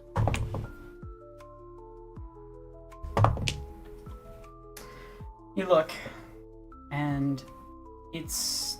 Your phone says, based on your original timer, that you have about 40 minutes. As you try to open the back door, an explosion blows you off your feet, 6 feet back, doing 6 harm, and Lilith is dead. Avery. That? I rolled for damage and I rolled the max. I'm sorry. Wow. Thank God I designed a high boys? def time loop. Primordial blackness suffocates you. But it's not your time yet, is it? Don't worry. I'll stop your partner. Right. Avery, I need you to roll act under pressure. Okay. Oh no, that's not a good start. I rolled a 1 and a 5. You feel something wrap itself around you imperceptibly. Something that to you reminds you of times where you've investigated ghost-like figures. Mm-hmm. I'm not done with Lilith. No moving for now. And you sit there agonizingly trying For to 40 move minutes? for 10 minutes. Because the Okay. ritual started much earlier this time. Oh no. And you're entering the town. A truck is nearby in front of this barrier. But there's more smoke this time. Uh-oh. And Roger's not Roger. There is Uh-oh. nothingness. Like the static of the universe is leaking through the space where he should be. And it lashes out at you, Lilith, who are now standing alive in the truck. I would like you to roll kick some ass. Okay. To see how bad this I fight got goes. another dice roller, so we'll see. Fingers crossed, babe. We'll see if it fixes anything. Okay, kick some ass is it sharp? Is it? Tough, generally. Yes, it's tough. Now, can I instead use the big whammy to kick some ass, but roll weird instead of tough? Oh, what's the big whammy? Is that just your Yes, ability the lets big- you do that? Okay, yeah. Go for it. It's my spooky ability. It has 2 harm close and ignores armor. Awesome. And on a miss, I get a magical backlash, which it's fine. Well, I rolled a 6, and so 6 plus 2 is 8. Which I And believe I'm is going a to use success. one of my holds against you, as the Oh, magic you attempt to blast out shoots you through the side of the van out onto the street. Taking 2 harm. Okay. I have Lilith's 6. no good, very bad I need day. to use. I'm honestly being nicer by using them in the earlier loops because it's only going to get worse. So true.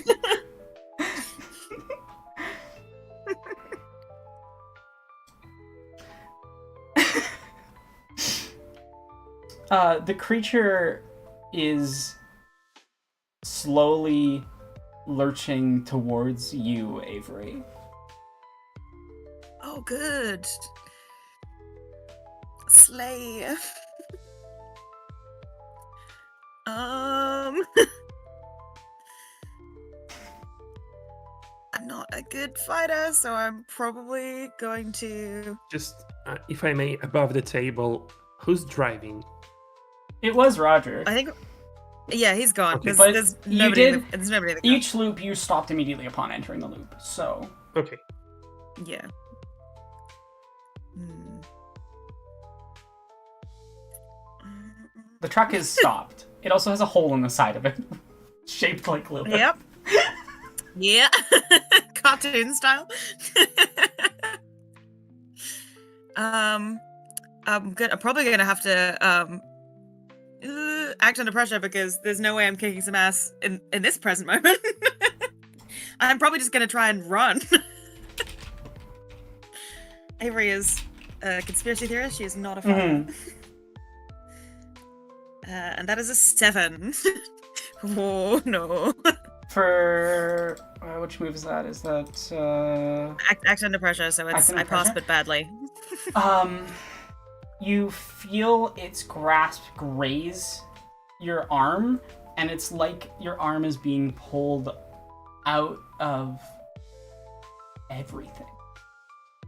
And it comes back together as you barely break through the hole that Lilith just made, scraping yourself along the way. You take 1 harm. Okay. Reminder that your harms reset after the loops. Your luck does not. Okay. Luck's I for the haven't used my luck session. yet. Thank God.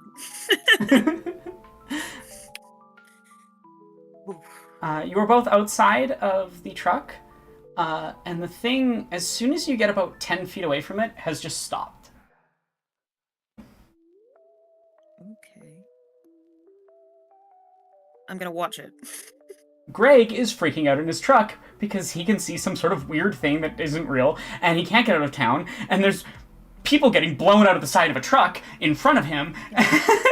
Well, a van, really. I'm just going to yell at him, just stay inside, and I am okay, weird creepy girl. And he's gonna buckle in and drive towards town because he's not dealing with this shit. Good call, babe. Your taxes are paying for this, by the way. And I'm still looking at the creature, just like trying to get close to Avery. And as I approach her, I'm just saying, we should run to the house right away. Yeah, why did it stop though? I don't get it. Like, why did it like, we need to get to the house, obviously, but like, first of all, what the fuck is this? Second of all, why did it attack us and then stop? Like, And it's at that point that it starts moving towards Main Street. oh shit. Does it react at us in any way, or is it just like moving past us to the Well, you're still about the same distance, like past that distance where it stopped moving. From it. I don't want to try my luck, so I'm just like, okay, let's. Yeah. I'll go with Lila. Where are But you I will going? keep an eye on it. Head towards the house. I'm gonna leave the town alone. Head straight for the house. Okay. I'm gonna hope that Morgan's doing his job. Yeah, I do want to plot our way through the main street and the town hall, just to quickly see what's going on there. Are there any changes? And then just move past it, just straight to the house. If I Yeah. need to, Okay. do I need to roll for that? Are you going to try to make it there by just like skirting around this creature and sprinting ahead? Probably. Yeah. Okay. You skirt around, you keep a little bit of distance between you and it, and you start running towards the town. And you get there a little bit before it, and you see the truck get veered out of the way. You see the sign on the pharmacy shop get blown back. And that's right when it's starting to walk down the main street directly towards whoever this victim is, which neither of you have asked the name of at any point. He's been busy. Yeah. And she looks like startled at what's going on, and then you see her lock eyes, same one that you saw before, and ask her what's going on. And then the creature starts charging towards them both. What are you both doing? Gosh.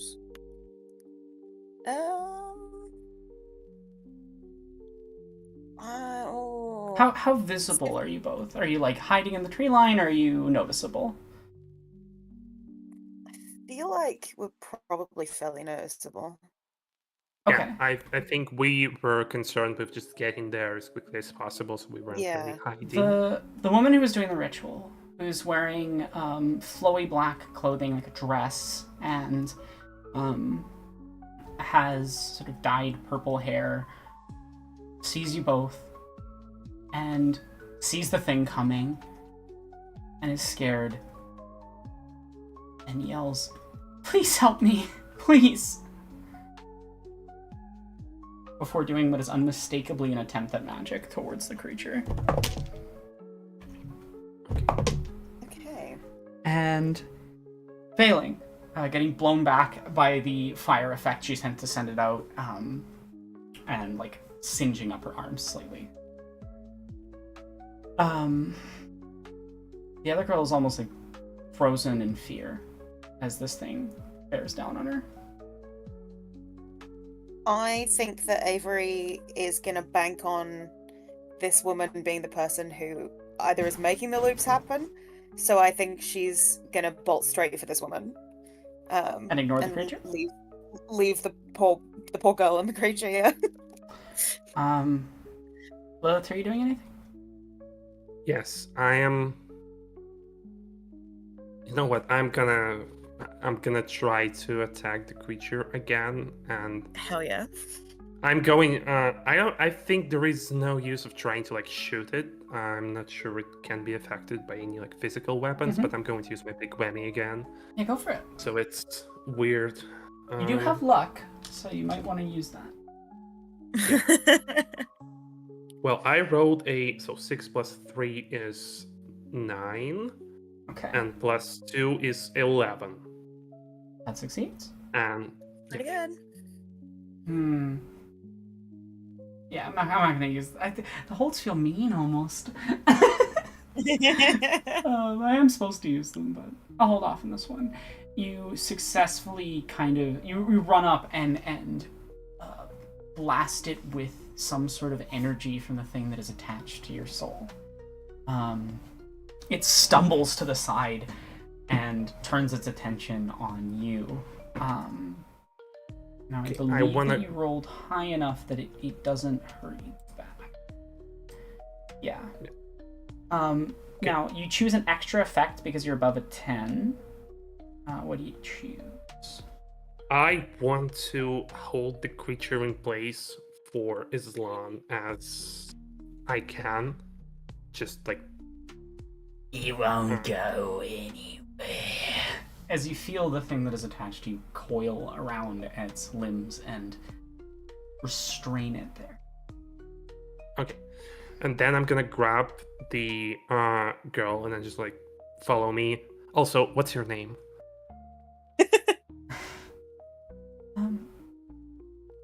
Oh my god, I can't use that name because the person with the exact same name is in chat. I'm gonna change the name. Give me 1 second. I feel like it would be weird if I'm like using a chat That's name awesome. by accident.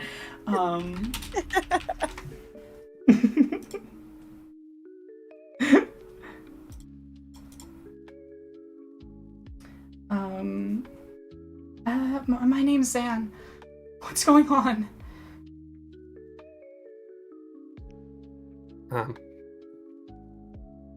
Weird shit. No time. Just go. Follow me. And I just grab her by her hand, and I'm also making my way to the house. And I'm hoping that Avery had the same idea, because I don't think I registered what she was doing during that time.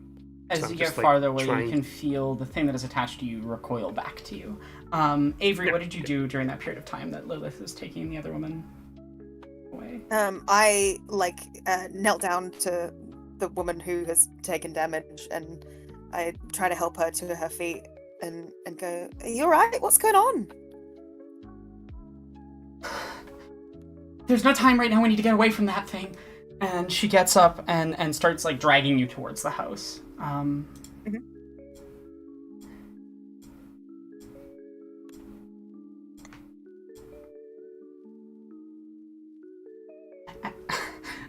think I messed up. In what way? Avery's the only one that can hear this because you moved on ahead. Okay.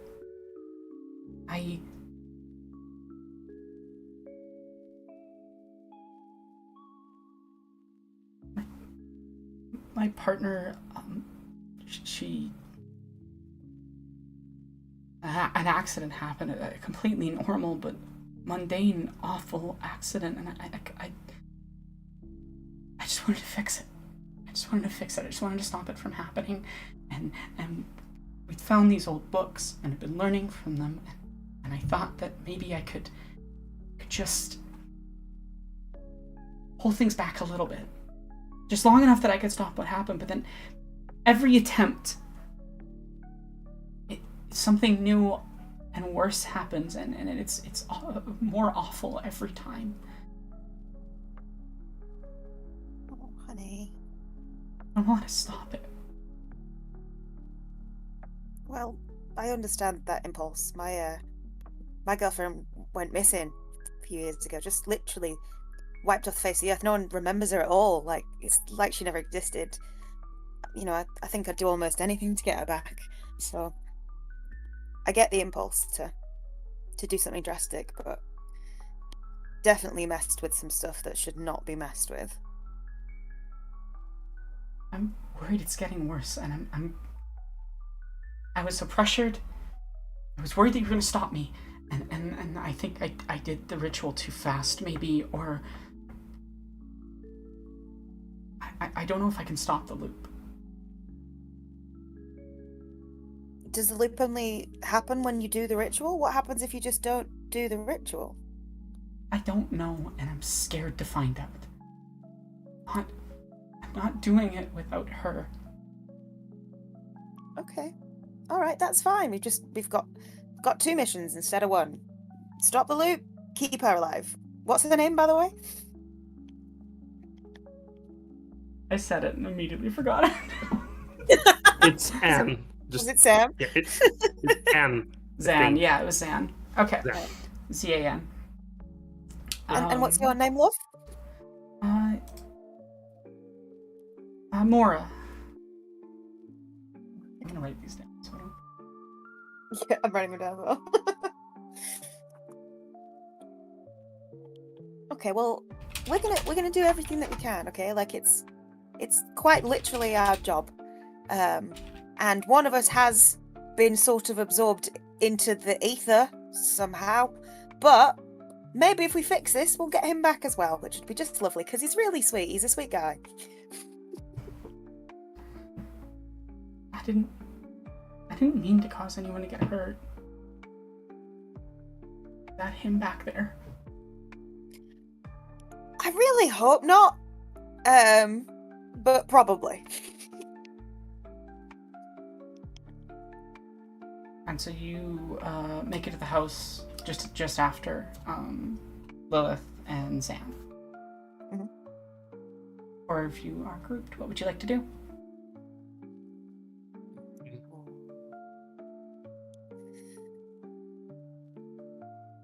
I feel like is the thing still chasing us? Like, is it pursuing? Last you saw it was. Okay, all right. It's not fast. So It just walks. Okay. I'm just like, okay, I think I hold it for a bit, so we should be fine. Okay. Did you learn anything? Also, hi. Yeah, so I think I fill Lilith in on the developments I have learned from Mora. Okay,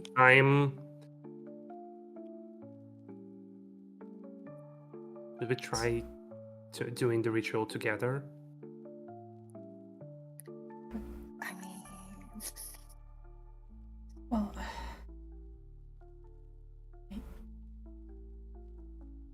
all I know is that when I change things, it's like it doesn't want them to be changed. And I'm worried that the loop is activating itself now, because last time I didn't even finish the ritual before it restarted. okay. Okay, can I do investigate the mystery and use my I'm gonna use my supernatural powers just to try.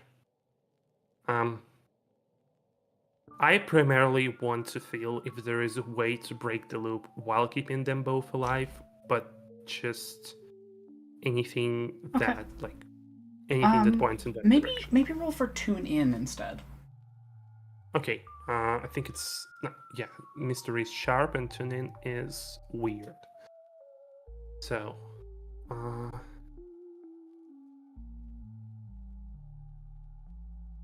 well, I rolled a 4 + 2 is 5. So Would you like to use your luck?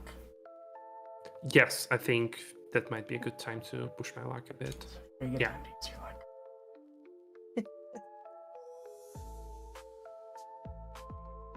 Death is inevitable. It comes for us all. Even those who've cheated it, like you. And you know that is your eventual fate, that it will catch up with you at some point. And you also know that messing with death has a price. And that to break this, that price is probably going to have to be paid. Oh dear. The creature isn't a creature, it is an animus of the very fabric of existence trying to right itself. And the more things spiral, the more it takes.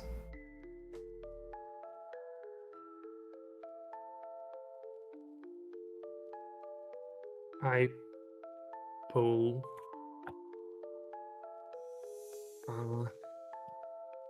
Avery. Did you set your Side. timer at the beginning?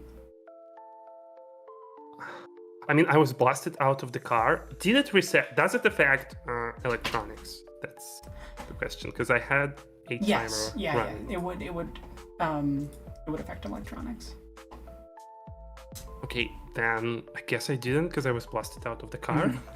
Mhm.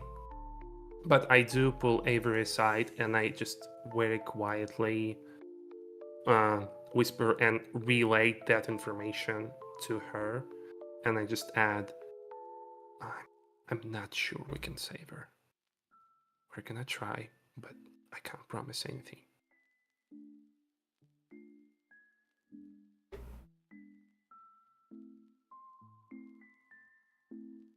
And that's when you see the creature come around the corner. And it is just walking. Not with the pace of speed or urgency, just with inevitability.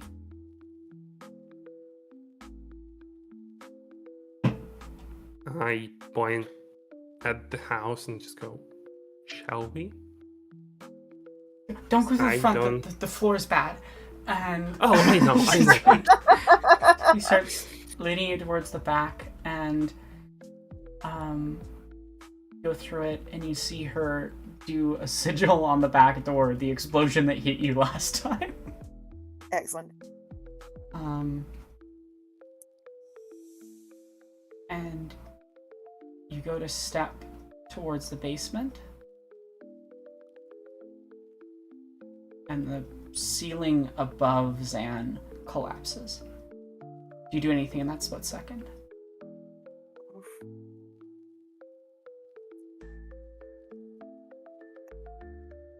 Yeah. Would you like to roll help someone? Yeah. I feel like Avery knows this is a bad idea, but she can't help her instincts. Mm-hmm. She's close enough to try and help. Oh, it's a 4, and that is a 5. Is it tough for that one? I think help out is when you help. No, that's when you help another move. The move they're making is Like it protect someone, right? someone? So Yeah, protect someone. I think Yeah. that is with that's tough. so That that's is with tough. tough. so that's a 9, but it's I've got -1 on tough, so it's an 8. Your arm gets sliced nearly in half as the sharp piece of the house that was like maintaining that part slides through it, but you manage to shove her out of the way of having her neck impaled. Sick. You take How much harm do I 2 take? harm. Cool. And about 3 seconds later, I'm gonna say you guys keep moving towards the basement. The back door explodes. Oof. And you see the thing that was Roger almost suspended in the air, like whatever was animating it stopped in that moment, breaking the very laws of physics.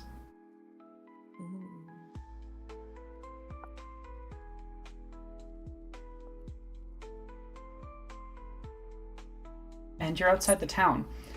Greg's truck is nearby, and what was once Roger and what was once Greg are both animated. Oh no! You have enough memory, almost instinctually, Lilith, to avoid it this time as it bashes its arm through the side of the van. What would you like both like to do? How fast are we going? Like, is it safe to just jump out of the car? Well, the van Like, stopped. go We to- stopped the car. The van Oh. stopped when the loop Okay, starts. then I'm for you. I'm out, and I'm just yelling, run, and I'm bolting straight. The smoke towards the is town. getting worse. Not a good sign. And the creatures, they don't stop moving when you get out of their range. They are now hunting you. Uh-oh. Do they still, like, are they running or are they just still walking with the same speed as Slow, before? consistent walking. Fuck. But now it's dust. Okay. Okay. As I assume we're both running to the town square. Oh, yeah, I'm bolting, babe. Okay, as we are doing this, I'm just quickly like there's got to be another way. I feel like the house is a dead end. We can't keep doing this. It's just gonna reset again. But it's gonna be worse. Well, Okay.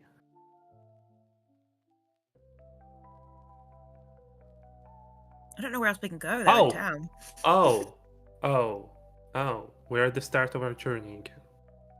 As you make it to the main So- square, Anna, two things before we move on. One, sometime after I jumped out of the car, I set my timer again. Mhm. And do I want to use premonition again? I feel like- I don't think you can't really use premonition at this point. You're actively in let's- it. You know what I mean? Like Yeah. Yeah. before, it was resetting to kind of entering a mystery. Now you're just Now in we're it. fully in it. I think as we are running, there's a moment where I just stop. I grab Avery, and I'm just like, I think we need to go into the forest, and like, just grab these two, and there's something in the forest. We need to get there. The house is a dead end. I know it sounds stupid, but just trust me. All right, premonition girl. I feel like, yeah, Avery's like, well, we need to find Mora and Zan first. So I feel like Avery's like, let's go get them. As you're heading towards the main square, you see Mora and Zan running towards you. Zan doesn't really understand what's going on, but Mora is just dragging her and is like, you have to trust me. It's not safe. Yeah, I feel like Avery sprints over and it's like, oh, good. So we're back in this situation again. You're right. The loops are definitely getting shorter because that one was ridiculous. Lilith says she reckons we need to go into the forest. Do you know anything about the forest? Not really. We don't really go out there much. Not a hiker. How did you learn about this ritual? Who told you about it? I found some old books in that house. In the attic. We may need to go back to the house, babe. Fuck. Do you know whose house was it? Who lived There's there rumors. I mean, you always have those urban legends. Someone died there, it's haunted, all those types of Babes, things. two manifestations of death are following us. Just who lived there? I don't No know. time right now. Some Okay. old woman that died. She was pretty reclusive. Okay, fuck. I guess we need to check the attic. Then. Let's Is head towards there the house a- and let's stop off at that bloke's house and see if he knows the people. How long has he been living in Okay. that cabin? But the weird guy? In Yeah, the the weird guy. decade? He's great. A decade? He might know. Did that old lady die within the last decade? Older than that. The house has just been rotting Shit. for maybe 15, 20 years. Ugh. Well, I'll have to just get drinks with him after this. Anyway, let's get to the house. Like Make every the time house she much doesn't get faster than interact with every other other conspiracy time. people. Your lungs hurt from the effort of running while breathing in a small amount of smoke. Mhm. But you make it there. Get inside. What would you like to do? Unfortunately, I think we should head to the attic. One of you choose who it is. Roll for act under pressure.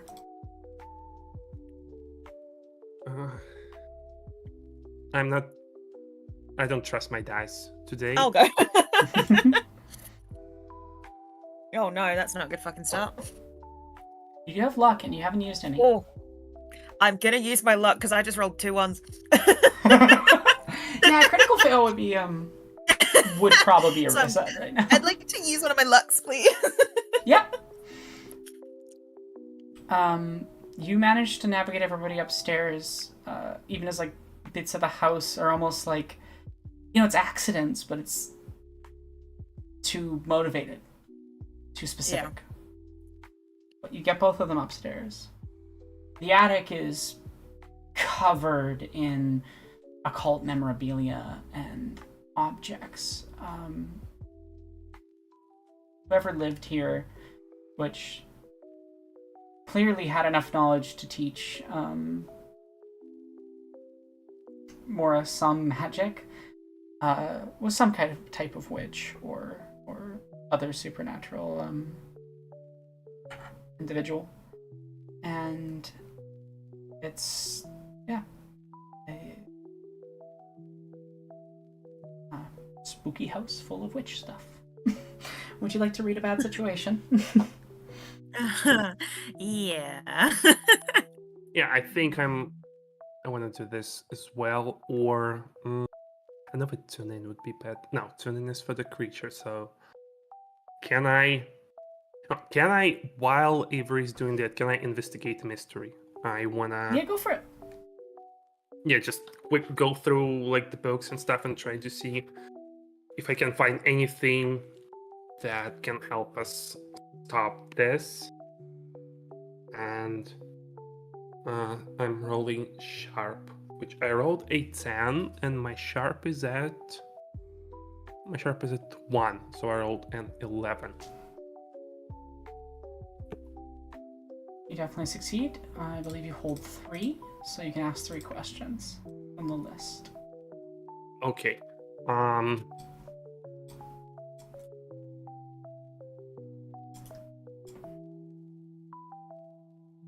What could fix it, cure it, or slow it down? You know that a rule of the cosmic variety has been broken. And when something like that is broken, there is a price to be paid. Whatever began this loop is no longer what is controlling it. And unless it ends with Zan's death, it will continue. But that price can be paid by someone else. Death wants a soul. I have two more questions, right? Mhm. Okay. Before I ask them, I just approach Zan and I just whisper to her very quietly, "You're gonna be okay." And my next question is, what will be affected next?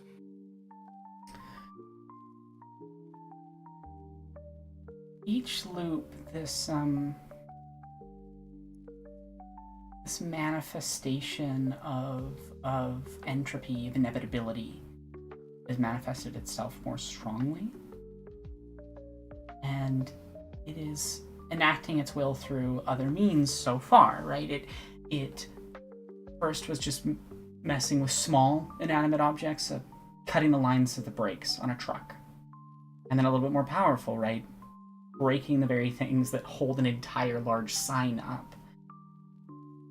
And then using individuals who aren't exactly in the loop in the same way, right? People who haven't seen Zan's death and thus weren't pulled into knowledge of the loop. And each time it's gotten worse. So you think whatever this thing is will manifest if you keep looping for long enough. And whatever it is extremely dangerous. It's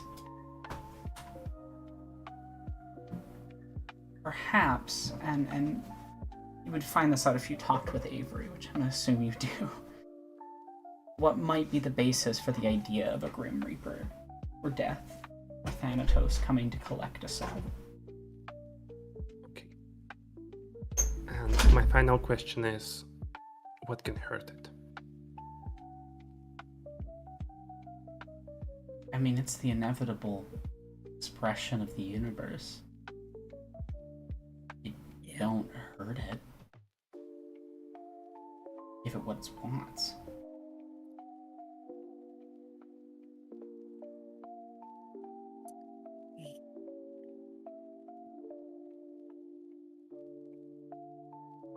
But you're kind of unique. You yourself are a manifestation of something that cheats death. It would be very dangerous and very difficult and very unlikely to work. But you could definitely try to use what is attached to you against it. I mean, you broke the rules already. Why not a second time?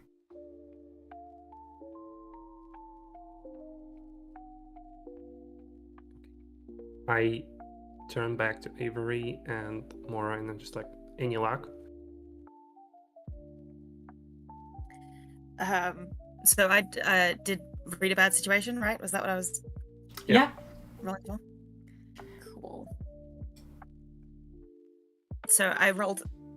That's bonkers. The last time I rolled 2 1s. This time I rolled 2 6s. That's a critical hit. Plus very sharp. much succeed. Yay! I love reading a bad situation. It's Avery's favorite thing. You're just an expert at finding the information you need to have and connecting the dots of it. What would you like to know? And reminder, Okay. you can ask any question you want about the situation, not just the list. Excellent. Perfect. First question. How the fuck do we stop the loops from happening if the person who started the loops is no longer in control of the loops? The thing that is controlling the loops now is this manifestation, right? This thing that is becoming real the more reality breaks. And either things need to be the way they were before the loop was caused, or an equivalent price has to be paid, or this thing needs to somehow be banished against all odds. Okay. All right. Let me think. Is there a particular artifact or book or something in this attic that I will find to be particularly relevant in this situation? On 12 plus, yeah, I think that you find what could be best described as a transcription of the Necronomicon. Ooh. It's not the real thing. Not at least that you think. Real thing's locked up in a vault. Avery's like, I was gonna say, Avery's like, I'm sure this was in the CBCB vault last time I saw it. But this is a really good recreation. And you're going through it as fast as you can. You're ripping through the pages. You're trying to find anything that could be about this. I'm going to say because of the unlikely nature of being able to find exactly what you need, you would need to spend a luck to succeed at this. Okay. Yeah, I'll spend a luck for that. To do this. I'll for sure spend a luck for that. You find it against all odds, against everything that it should be. The Necronomicon represents a text that is all about breaking the rules of the universe. It's probably, and if you ask her, you'll find out, where the ritual to break time came from. Because Necronomicon is all about messing with death, right? Messing with the rules of death, what can and cannot happen. Oh, magic is unwieldy. Thank you so much for the subscription, Evan. Sorry. Magic is unwieldy. Lilith can tell you that. Every time that you attempt to use it, there is a chance it doesn't quite go right, or the way you want, or there's a consequence, or a price to be paid. And it's risky. But perhaps Lilith and Mora together, doing this ritual, with you and Zan trying to protect them, you could pull it off. You could stop this thing. You could unravel a rule of the universe itself, and against all odds, prevent a death that was destined to occur. There's a reason why this house is here, of all places. Small town, middle of nowhere. It's not where you would expect to find a Necronomicon remake, a transcription of it. There's a nearby font of power, but you're gonna have to make it there, and you're gonna have to keep the supplies that you need on you, and you're going to have to successfully complete it before the consumed individuals trapped inside of this loop reach you first. Okay. I'm also going to say, because you had that critical success and used luck, this is your second last loop. There is one more try, and then, regardless of what is happening inside of the loop, the outer area of this town will be engulfed in flame, and even if you succeed on getting out of it, so will you. Time is very short.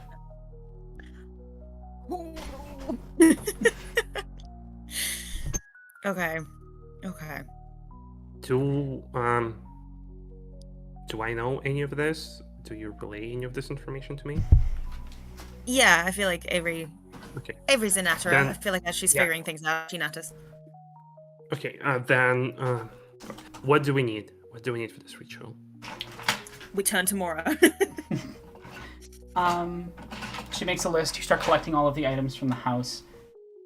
You get everything And you do need, we know- and right as you do, and it's, there's weird stuff. Like, you manage to luckily find a vial of goat's blood that you're going to need to draw the circle in, and a bezoar that has to be placed in a specific position, and a 4-leaf clover that's been encased in amber, and all of these objects that you have to be very lucky to find, unless you happen to find the exact type of person that would collect these types of objects, specifically because she has this book. I feel like as they're finding the objects, Avery picks up the 4-leaf clover one and just hands it to Lilith and is like, "You keep hold of this one." I'm gonna say that counts as a help out. Take +1 forward, Lilith.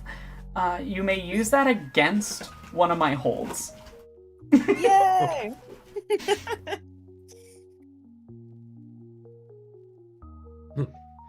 I forgot just how many holds there still are to use. There's 3 left. So that we is, know, is there- you get everything you need, and that is when the back door explodes. I'm going to roll Throwing to out of determine the attic. how poorly that goes for whichever creatures are following you currently. It sounded bigger than last time, more powerful. Like the magic had something really pumped into it. Some bit of luck in it. Ooh. But you want to get moving fast. Yeah. I suppose we have to roll act under pressure to see if we can get out of the house. Do we know where we need to go? Because there was something about the source of power. I assume it's not in the house. I assume it's somewhere else. I mean, you said some Again, weird shit about the forest earlier. Yeah. So I get, and again, I don't think we can stay in the house because we have these things chasing us, and I assume Yeah. they are there, given all the noise outside. So yeah, Yeah. we need to fucking run. Yeah. I mean, honestly, forest would be best bet. The middle of town doesn't seem that weird. I didn't get any weird vibes off it. Aside from, the fact that the entire town is in a that time bubble. the font of power, because you found it in the documents, is in like a cave out in the forest, and you have a path to it. Like, fabulous. Works for me. So yeah, I feel like we are just trying to bail out of the house as fast as possible and sprint into the forest. So I'm gonna roll act under pressure to make sure I get the hell out of there. That Okay. is a 7. Fuck. Would you like to help out? Because you're doing this together. So Lilith, would you like to roll help Yeah. out to see if you succeed in pushing that roll to a success? Okay, Or to a better so success. it's okay. It's cool. So 5 plus 3 is 8, and I think I have +1. I 9, your have help 0 grants them equals- +1 to the roll, but you also expose yourself to trouble or danger. Okay. You managed to help with getting out of there. And that puts us into a success for act under pressure. But the creatures are close when you get out of the house, and one of them manages to swipe at you. Roll for kick some ass to see how badly that goes. Can I roll my big whammy instead? I mean, it Yeah. still kicks some ass. It's just weird instead of tough. Okay, 6 plus 3 is 9, and plus 2 is 11. Nice. I think that's you choose one extra effect. Would you like to force them where you want them? Yeah, I want to, if I can, just send them to the edge of town, like where we. I don't think it's quite that powerful, but you can definitely shove then them back just- and give you some extra time. Yeah, just as The creature just kick them lunging apart. at you is almost like it's like someone like wrestling slammed like through them back, tossed them over their head, and it just goes tumbling backwards into the dirt. I love fucking with death. Yeah.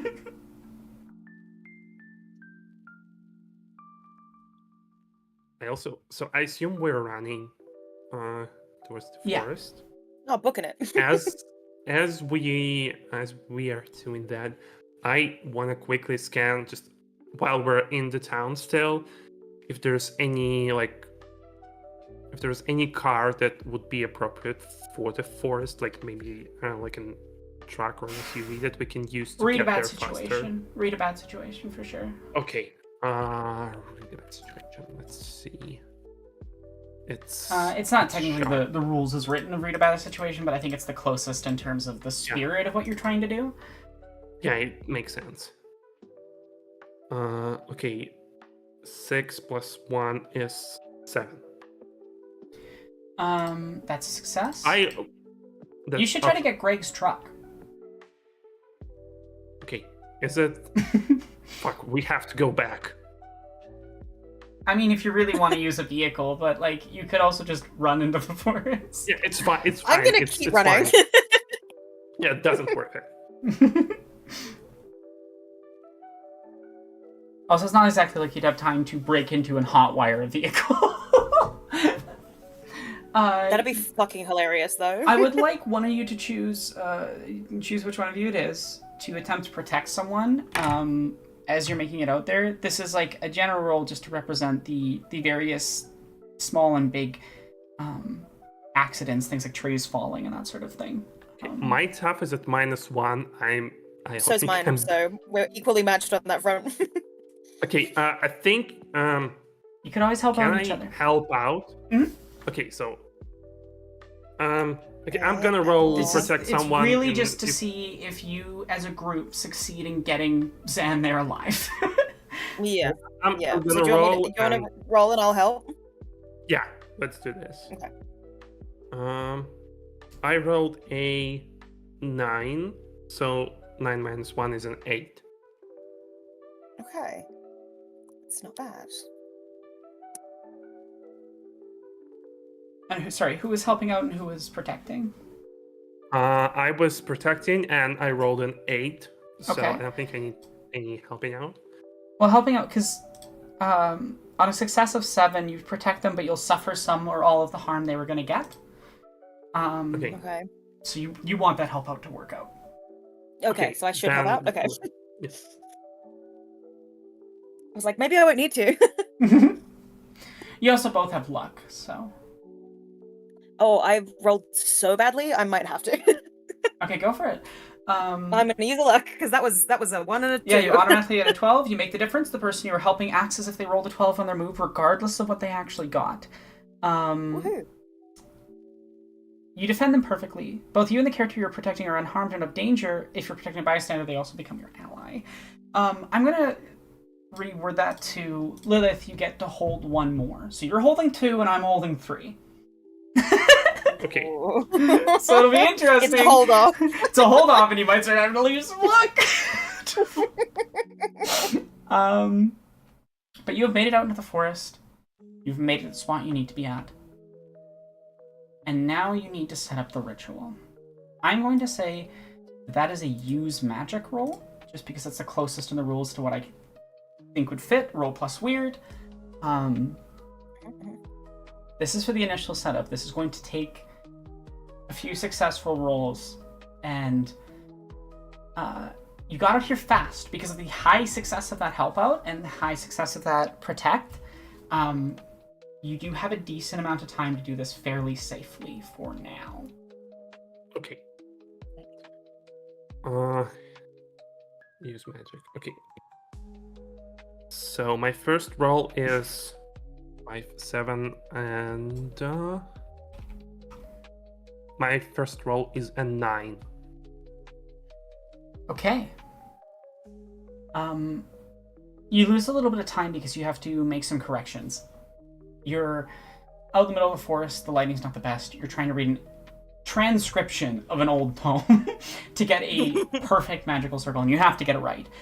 So you make some mistakes in the first pass, and you have to correct them, and that loses you a little bit of time. And the first creature's coming into sight. You can make your second roll. How would you like to try to deal with this this thing? Avery.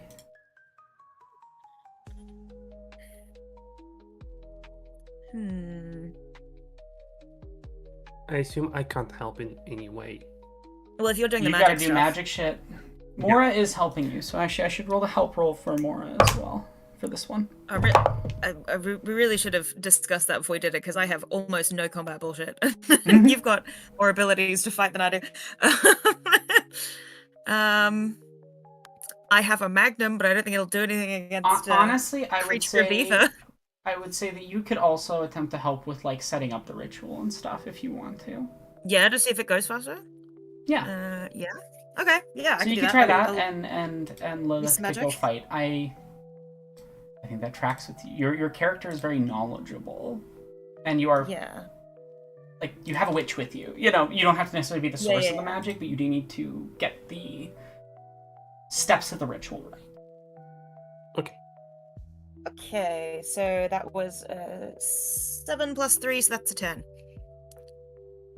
Nice. Okay. And I'm going to go and deal with the creature while they're doing this. I think yeah, let's just go with the big whammy again.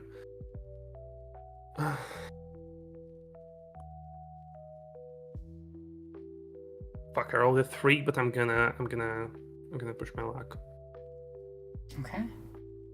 to succeed. How much luck do you have remaining? I have 4. A lot. To know. You managed to blast the creature severely. What does Big Whammy say for a critical? Nothing. The attack has to harm close, obvious, ignore armor. On a miss, you'll get a magical backlash, but that's it. Okay, then I would say that it functions like kick some ass, in which case you devastate and overawe your enemy. You inflict and suffer harm as normal, and instead of the 10 plus list, pick one of these enhanced effects. You completely hold the advantage. All hunters involved in the fight get +1 forward. You suffer no harm at all. Your attack inflicts double the normal harm, or your attack drives the enemy away in a rout. Okay, so Avery, you get a +1, and So you both take a +1 forward? Okay. You know, yeah, let's. I think it's the best thing we can do right now. So I get a +1, and Avery gets a +1 as well. And the creature stumbles back, clearly injured. And Interesting. then it lurches forward directly at you.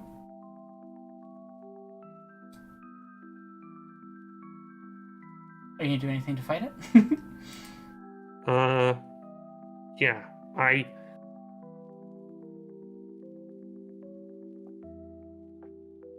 I'm just gonna whack it again. Okay, let's. Do I have do I have any idea of how badly injured? Noticeably. Noticeably. It's like whatever pulls at it to keep it moving is slightly unraveled. Okay. Then yeah, let's whack it with some magic again.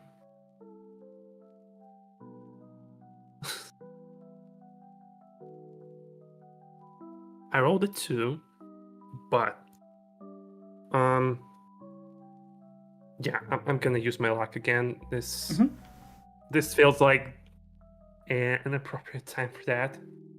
So I assume it's a critical success again, right? Yeah.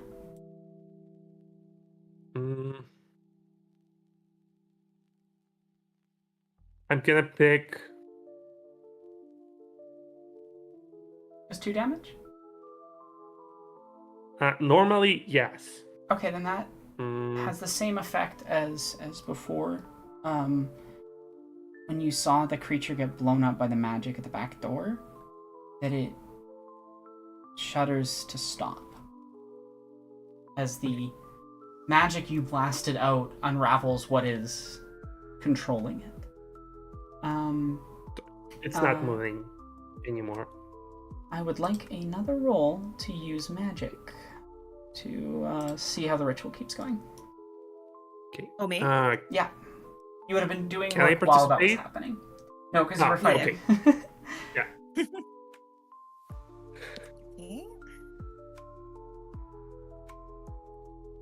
So that is a 3 plus a 2 plus a 3. So, oh.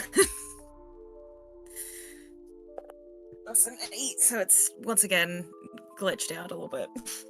You lose some more time again, and there are now a few more creatures bearing down, but you know you're close to the end of the ritual. You just need to keep Zan safe just a little bit longer. I'd like you to make one last use magic roll. I'm going to have Mora try to help. Okay. Okay. Mora gives you a +1. You also have a hold, so you could use that as well for another +1. So you Thank get God. +2. Well, I got a 5 plus a 4 plus my 3 for weird, so I'm doing okay this time. So yeah, your total that's a full success. Yeah. Hell yeah. As these shambling echoes of people who are in this loop but don't know they're in this loop come through the trees, each step getting closer. And a tree falls and nearly hits Zan, and you're just desperately trying to scratch out these last lines and get it just right. And Mora says, it's good, and places her hands into the circle, and it lightens up, and it glows an unholy inversion, as if shadows are turned into light and light is turned into shadows, and everything is being pulled towards it. And that thing you saw the first time you used your premonition, Lilith, the billowy, dark manifestation of the universe's rules and inevitability, is pulled into this nothingness, into a hole in the very fabric of reality that dances and swirls in front of you and then closes. And Mora collapses for a second, extremely weak, but alive. And you feel the threads of whatever is holding together this loop, this trap, start pulling backwards. You're close to the boundary line. You can feel it, see it, as smoke pours in. The fires are close, but you've got time if you move.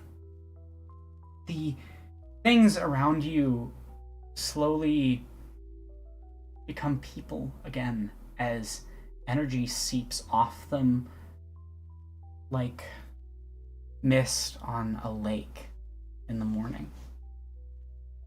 Ooh, beautiful. Confused, scared, as they look out to see the red glow on the horizon, a massive forest fire making its way towards their community. Overhead, you can hear some sort of helicopter flying above as water crews are attempting to splash onto the fire that is maybe a kilometer or two away. And you start rushing back to town. You're basically carrying Mora because she has no energy left. Zan is doting over her, making sure she's okay, doing everything she can. And you make it back to the town, and you can see Morgan is getting everyone loaded on vehicles, reminding people just to take what they absolutely need. The town's mayor is doing everything she can to help people. Her vehicle is full of people who don't drive. And even our old former CBCBC agent, who was a pretty big recluse, is helping out. You can see Greg gleefully loading people onto the back of his truck. Just get in the bed, get in the bed, get in the bed, get in whatever you can bring. And your van pulls up with Roger. My boy! However, when you slapped did him. walk into town, when you walked past the old house, you do see two people you don't even recognize, burnt and singed. Oh. Because they were killed in the fight. Oh, that's rough. That's rough times. Everything has prices. Yeah. But you broke a rule.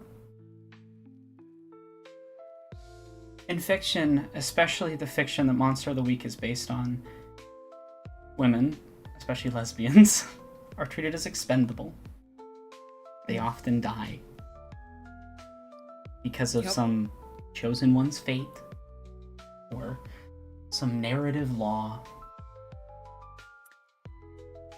And against all odds, you found the solution you weren't supposed to. All that. Hell yeah. When people say that you need to play a game by its rules, and yes, I'm absolutely cribbing from Pathologic Marvel Nest right now, it is best to remind yourself that you don't actually have to play by them. And that is where I will end my little adventure tonight. I hope that was Good fun. job, everyone. Thank you both so much for being such wonderful players. That was so fun. I just want to add like a tiny detail that like as they leave through the fire, I feel like Avery just fully still holding the Necronomicon tosses it into the fire as they drive off. Just like, nope. You just toss it into the woods. Yeah. Like, not my problem, nobody else's problem from now on. It'll be difficult, but this community will be able to rebuild. Houses will get burnt down,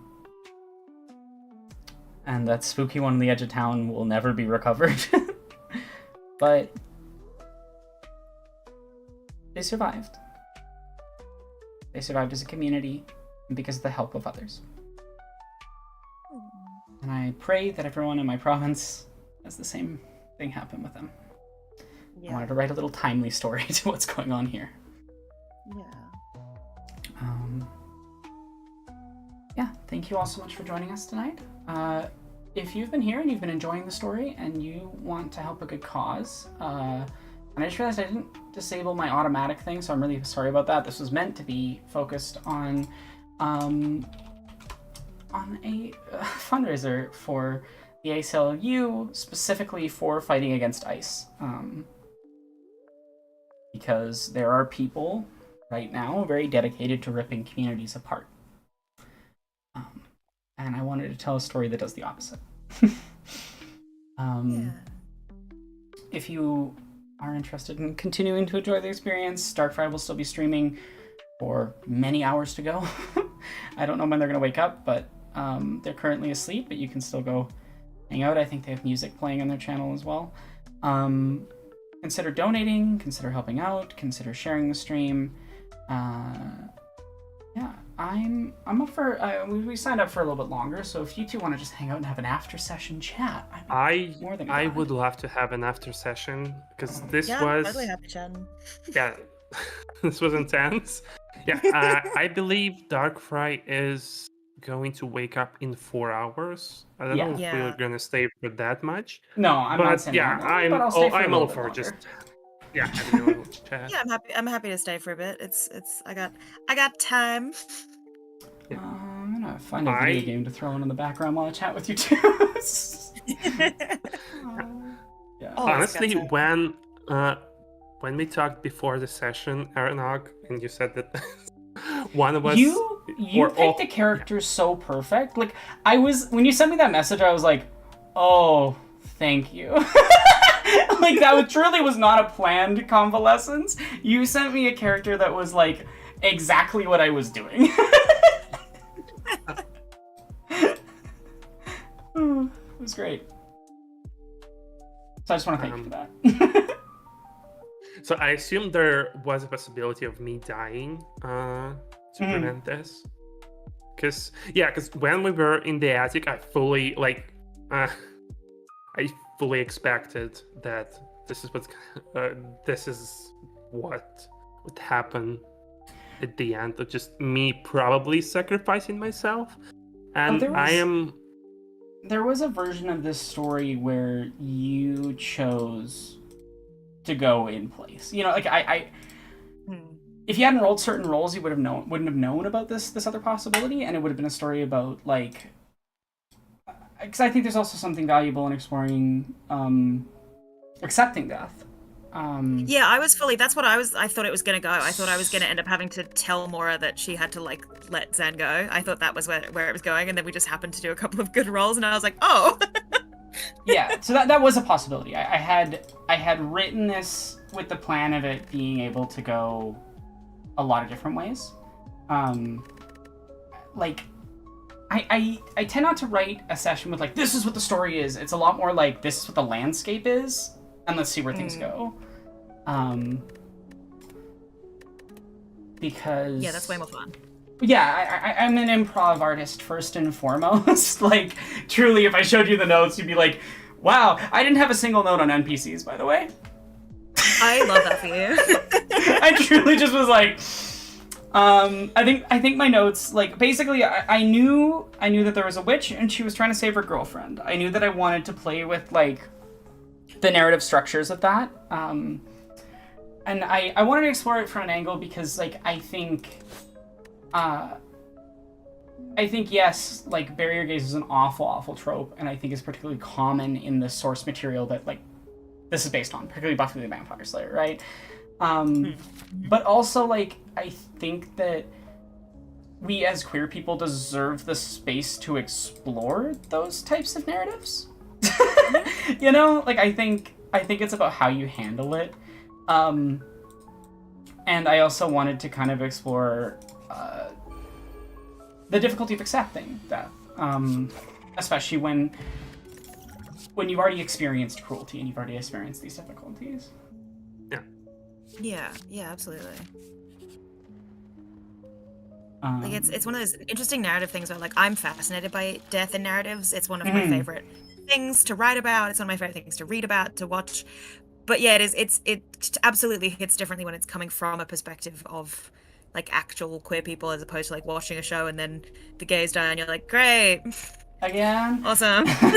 No, exactly. Sick. That was exactly my thought. And, like... Because there's something, like, really special about this, like, weird tangent, but there's a show that's currently airing in Thailand at the moment.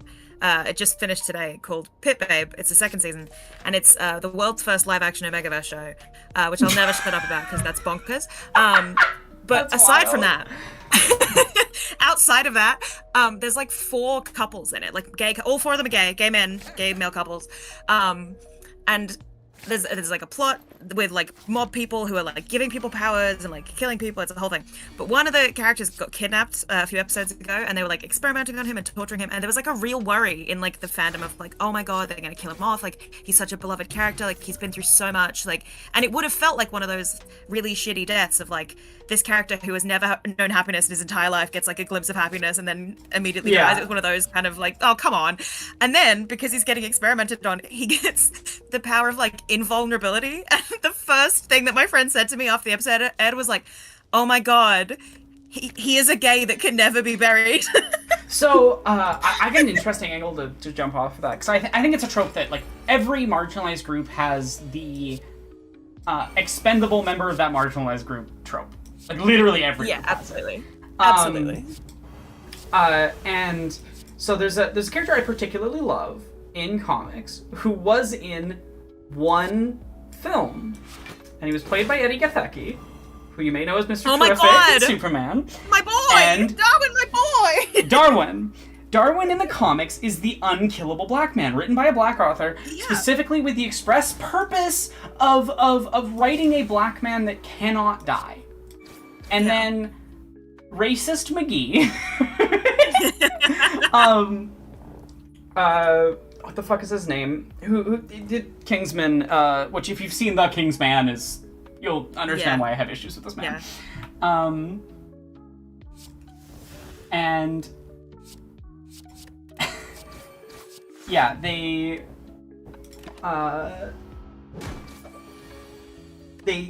also just, like, lied to Gatheki, like, the actor, specifically, like, told him he'd be in the next film, told him, no, you're not the expendable black man. And then he was. Yeah. And it's wild, it was like, so for, bad like... that he almost refused to even audition for Superman because of that experience. Yeah. But Gunn was, like, really insistent and, like, because he was like, well, like, he's right for the role. Contact him again. Like, he told his hiring director, like, contact him again, and like, really make it clear that we want him for this role, and we want him for this film. We think he's the right person, and so he sent in a video thinking he wouldn't be anything, and obviously got cast. And if you've seen Superman, he's fucking amazing. And it is Mr. Terrific. Probably my favorite part of the film. But yeah, I really love it because it's sort of a metatextual, like, that was shitty.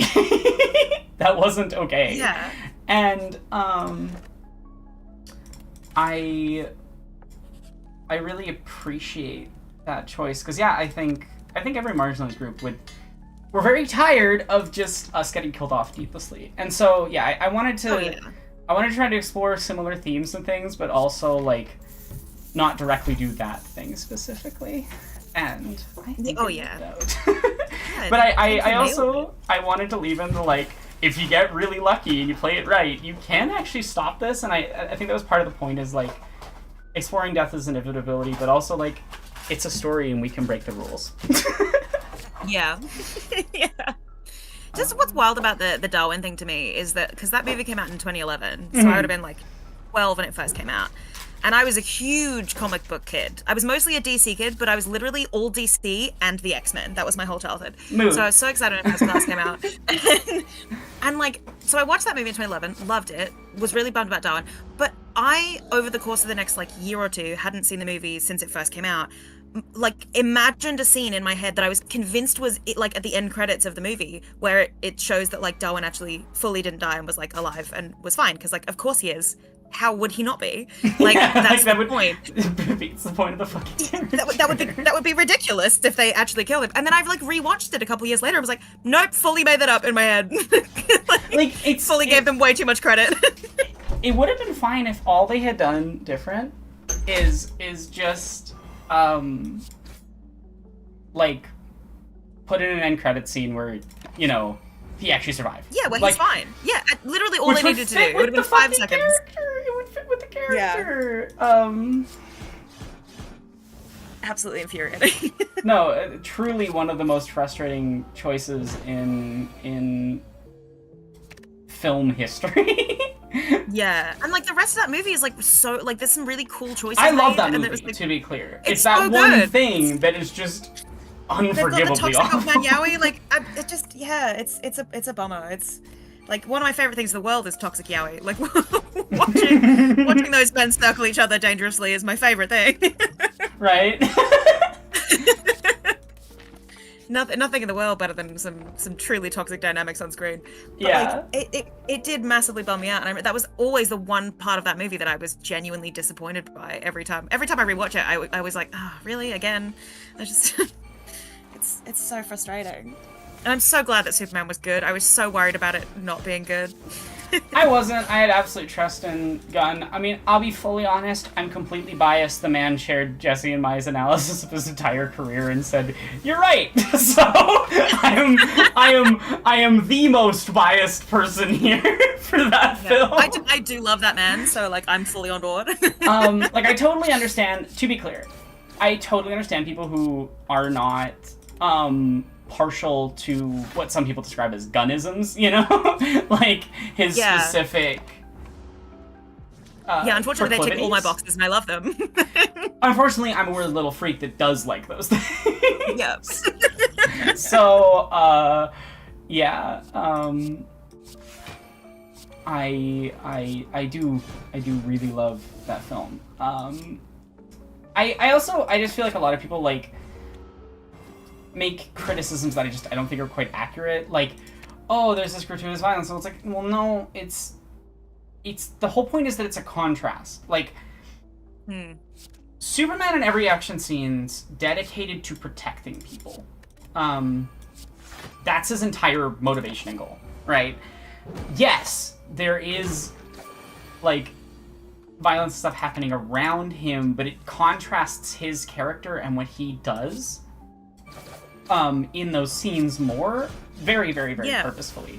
And so to say like the film like doesn't understand Superman because there's that violence there is like, well, that's not the point. It's that Superman exists in a world where there is that type of violence and there is these types of things happening.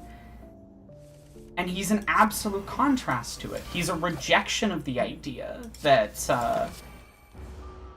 that cruelty is necessary, that people can't be forgiven or changed, that like I just think it's almost like willfully ignoring like major elements of the plot to make the criticism. Oh yeah, and like half the time I see any like take about the movie that has been negative. Half the time I'm like, but did you watch it though? Like, no, did you actually coming back sit down and watch it? Like even from friends of mine, I'm like, did you watch the movie? Were we in the same place? Did we go to the same film? Yeah. It's like the saving the squirrel thing really bothered me. People are like, why is he like bothering to save a squirrel? It's like, well, it's funny because he can. One bad criticism I see is like, oh, Superman's like, oh, it's violence, and it's like, no, like all the action scenes, he spends all of those scenes saving people. And then the other side of the bad criticism is going, why does he save the squirrel? Why does he not like? It's like, yeah. I'm like, how are both of these takes happening simultaneously? I don't understand. How are these both happening at the same time? It's like I don't know. I just feel like a lot of people are like trying to dislike the film or something because so many other people are absolutely. liking And it. a lot of it is like that. I think there's just this contrarianism that is rife lately. Yeah. Oh yeah, it's partly it's like, oh, the thing is popular, therefore it must be bad, and part of it is like there are conservative people that don't have a valid reason to dislike it, but they know it disagrees with their politics, so they're like, anyway, the movie's bad. Yeah. It is wild how much, like, I'm also just surprised that Gunn was able to get away with what he was able to get away with. Like, it's very clear to me that, what I think honestly happened is that David Zaslav saw what happened with the Snyderverse and went, we're not gonna fuck with the artists this time. Yeah. Truly, I think it's just that, like, oh, I actually don't know what I'm doing. I will just shut up and let him do his thing. And honestly, like, knowing what Gunn's experience was like at Marvel,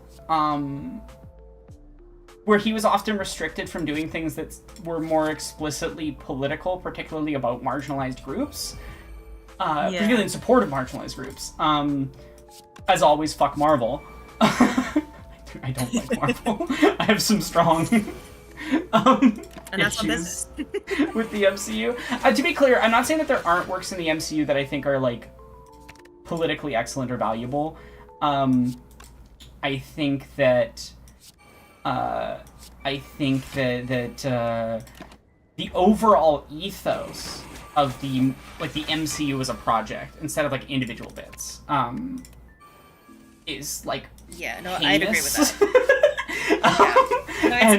It's one of those things where you rewatch them because they were coming out as I was growing up, and you watch them back as an adult. Like, some of this politics is dodgy. Yeah, no, like it's Team America World Police. Like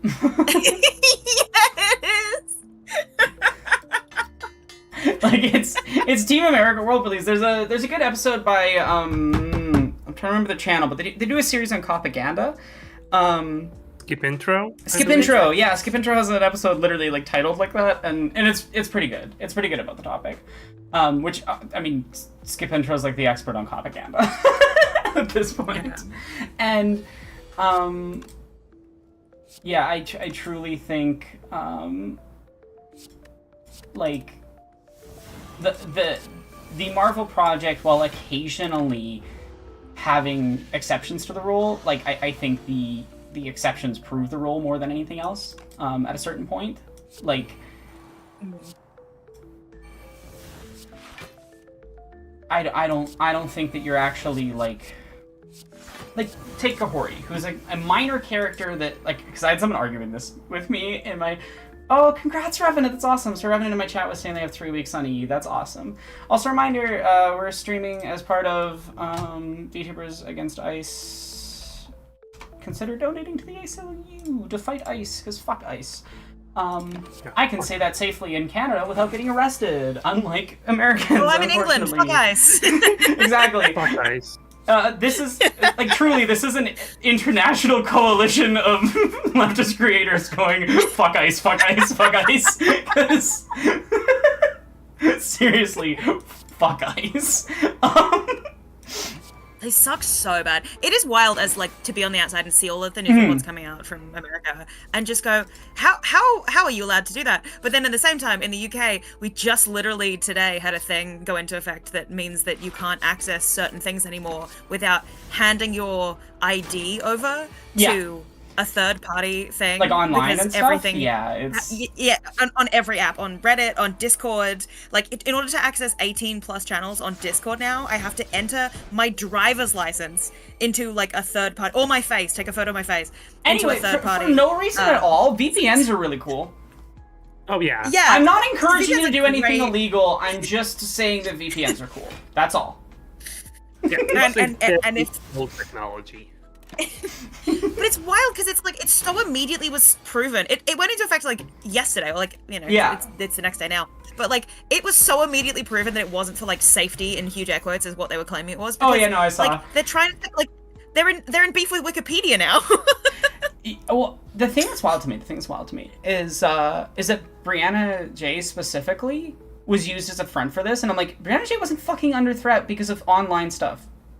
Like, I'm sorry, it really upsets me. No, She was a trans girl the online murdered by stuff her was the classmates. safe place. Like, the online stuff is Yeah. a safe space, and it's so absurd to me to block off queer people from acting safety and justifying it with the death of a queer person that was caused by, like, IRL violence. Yeah. Cis people. I have a seething rage in my heart. I don't know. I'm definitely in a very specific mood. Like, I just finished this video that is largely about J.K. Rowling and useless cis allies. And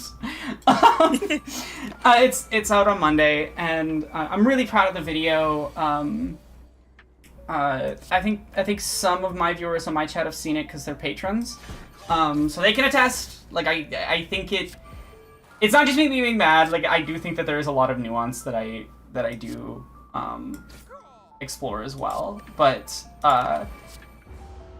there is definitely some anger in there because, like, a few years ago, Jesse and I told everybody, "Hey, this is funding hate. Don't do that." And a bunch of leftists told us to, you know, stuff I really can't say on stream, while claiming they were trans allies, and then the money from that game, that best-selling game, the money from that game directly funded the recent removal of all protections for trans people in the UK, which also affect intersex people, which also affect cis women. It basically makes it so it is legal to discriminate against people based on how you perceive their gender and sex, not actually on what their actual gender or sex is. The law has stipulations that, for example, like, if a trans man appears masculine, they don't count as their assigned sex at birth, but, like, so it accounts, like, it says it's about assigned, like, forcing people in assigned sex at birth, but then it allows for discrimination along that lines as well, because it really is just about policing gender. Because transphobia at the core of it is just, like, sexism on steroids. Like... Oh, 1,000%. Yeah, like, truly, it's wild to me that, like as a trans woman, it's like, my experiences are either getting treated with uber sexism or regular sexism, and I genuinely prefer when it's the regular sexism. The one situation in which you're like, could I get the regular sexism, please? Yeah, I want to order regular sexism today. Yeah, can I get a diet version? Can you please sexism, please? Truly, I'm on the cleanse right now. I really don't need that. And typically, I'm not saying that, like, oh, I'm not in danger when sexism occurs to me. It's just that, like, the danger is much less in my experience. Yeah, it's a different kind of danger, for sure. 100%. Yeah, it just really is a different level and a different intensity and a different amount of Yeah. Though- Yeah, one of them is somebody pointing a knife at you, and the other one is somebody holding a shotgun. Those are very still violent, still dangerous. Yeah, but one of them is it's just slightly not- more they're just easily not- dodgeable. They're just not comparable. Like, and I think that's a hard thing for a lot of people to hear. But like truly, if I'm getting catcalled in a way that the person thinks I'm cis, I know I am in much less danger of someone trying to kill me, and that's not an opinion. Like, I've talked about it in videos. I have had attempts on me in this province, and like, truly, the more that I pass, the less violence I experience, just straight up. And that's why I find it maddening. I find TERFs maddening because they're just everything they say they stand for, they don't. And no, it's baffling because there was that thing a while ago where, like, she who must not be named tweeted out the thing about, like, taking photos of people in the bathroom, and I was like, that is a criminal act. You are encouraging random people to be criminals just because you don't like trans people. And not just encouraging people to be criminal, specifically doing it just if they think that someone might be a trans woman, which, like, yeah, I don't know if, like, again, because this is all about policing gender, like, the frequency with which, like, butch lesbians get targeted because they get perceived as a trans woman for any masculinity, right? Like, it's all about just making everybody behave in a patriarchal way, and it's wild to watch someone be like, I'm being anti-patriarchy by supporting the patriarchy. It's like, I don't know, dude. I think you're just like playing those shots of people being like, check this out, and then throwing the basketball and just missing completely. Like, just I've watch got me it. do fuck the patriarchy. Oh shit. Well, and I don't like, because again, we're here primarily raising funds for the ACLU to combat what is happening in the US right now with ICE, and these aren't disconnected things. The ever-increasing, extremely violent policing in public of other people, whether it's on race, like, basis of gender or race or whatever, like, these are all interconnected violences, right? Trump is actively trying to use ICE and stuff to attack trans people as well. Like, it's not a disconnected thing. It's all interconnected, right? When you attack trans rights, you leave the door open for attacks on abortion, right? Because you create a situation where bodily autonomy, there's now a precedent for bodily autonomy being overridden by the state, right? And that's why, like, a lot of the anti-abortion laws in the U.S. And anti-trans laws were, like, passed because of each other, because in a precedence law system, like, once you've it truly is a literal slippery slope. Once you've allowed for one person's rights to be taken away, you set the precedents that other people's can as well. And when people don't stand up or fight against that, like, it's like, I think cis people should care about us because we're human beings, and you should fucking care about other human beings' rights. That said, it's kind of baffling to watch people, like, not even care about their own rights. Yeah. Trans and queer people have been telling about this for years. So, like, it's not going to stop at us. It's going to come to you. Read the fucking poem. It's not that long, Jesus Christ. I mean, I don't love that poem because that poem is written by a Nazi, and it's basically him being like, damn, I guess it's affecting me now. But it's one of those things where, like, almost I feel like across most education systems, like, you get, like, the rundown on World War II. I feel like, for the most part, and it's so not difficult if you have. I don't even think you need that much reading comprehension. I really don't think you need that much to be like, wow, wild how that stuff was happening, and it seems like we're doing very similar things right now.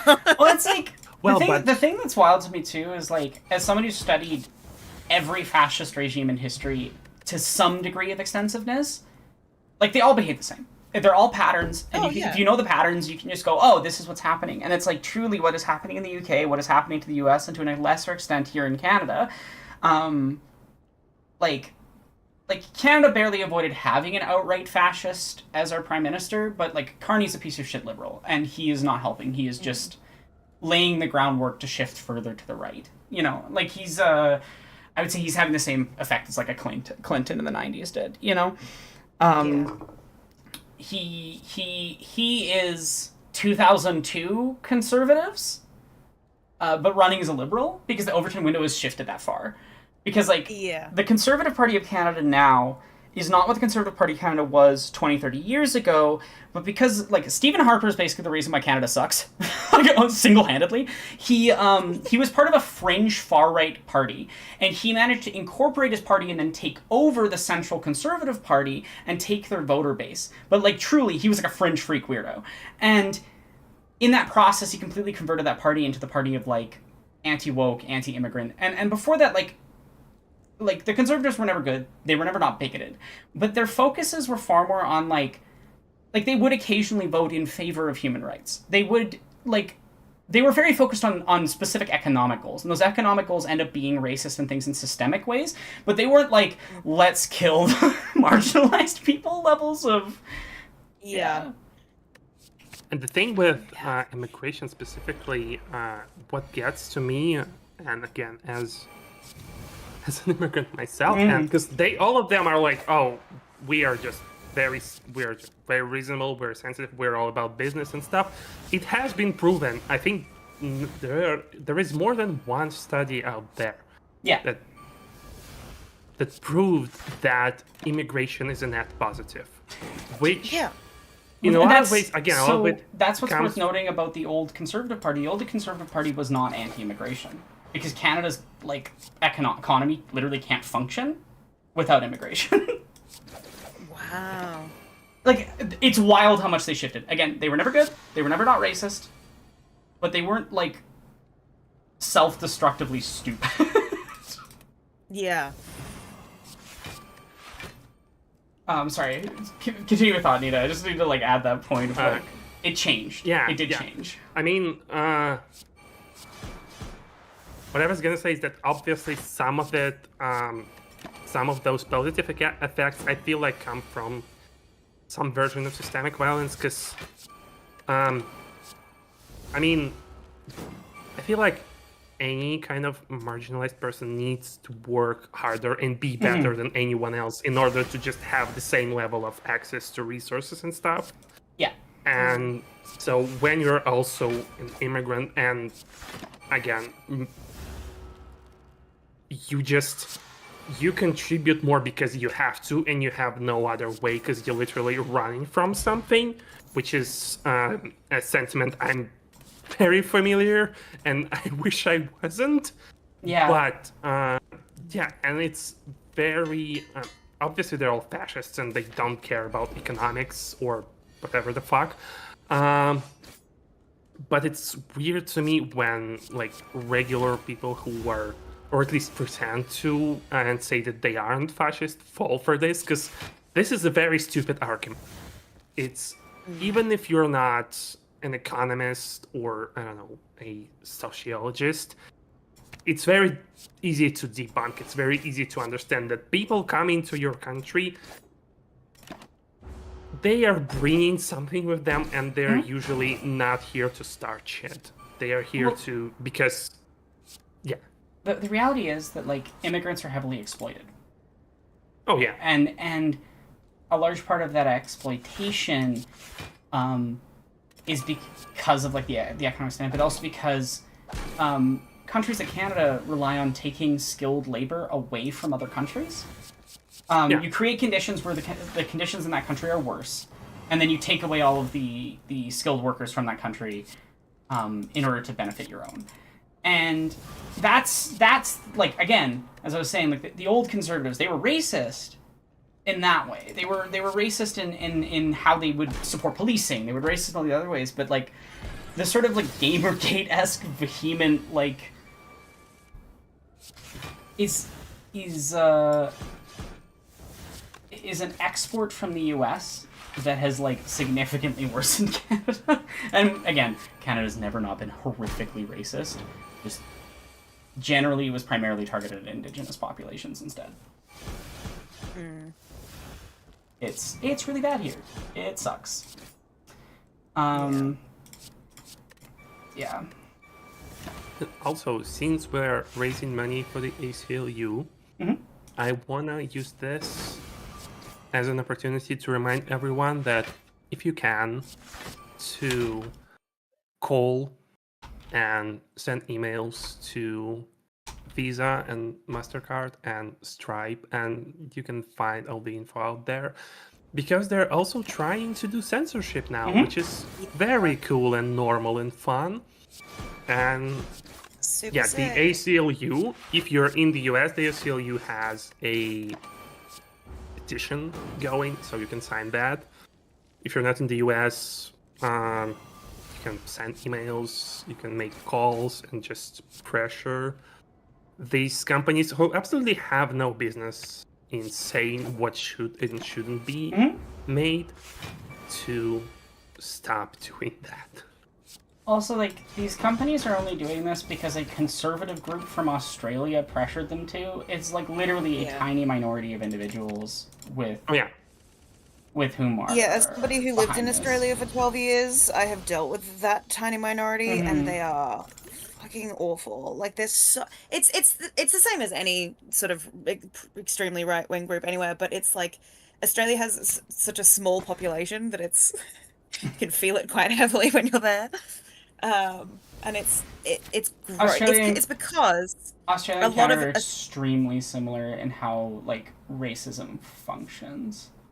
Yeah, and it's because there's a lot of the people who have money in Australia, are people who are evil, because they got into it through mining. Mining's the main one, or people like Rupert Murdoch, who suck.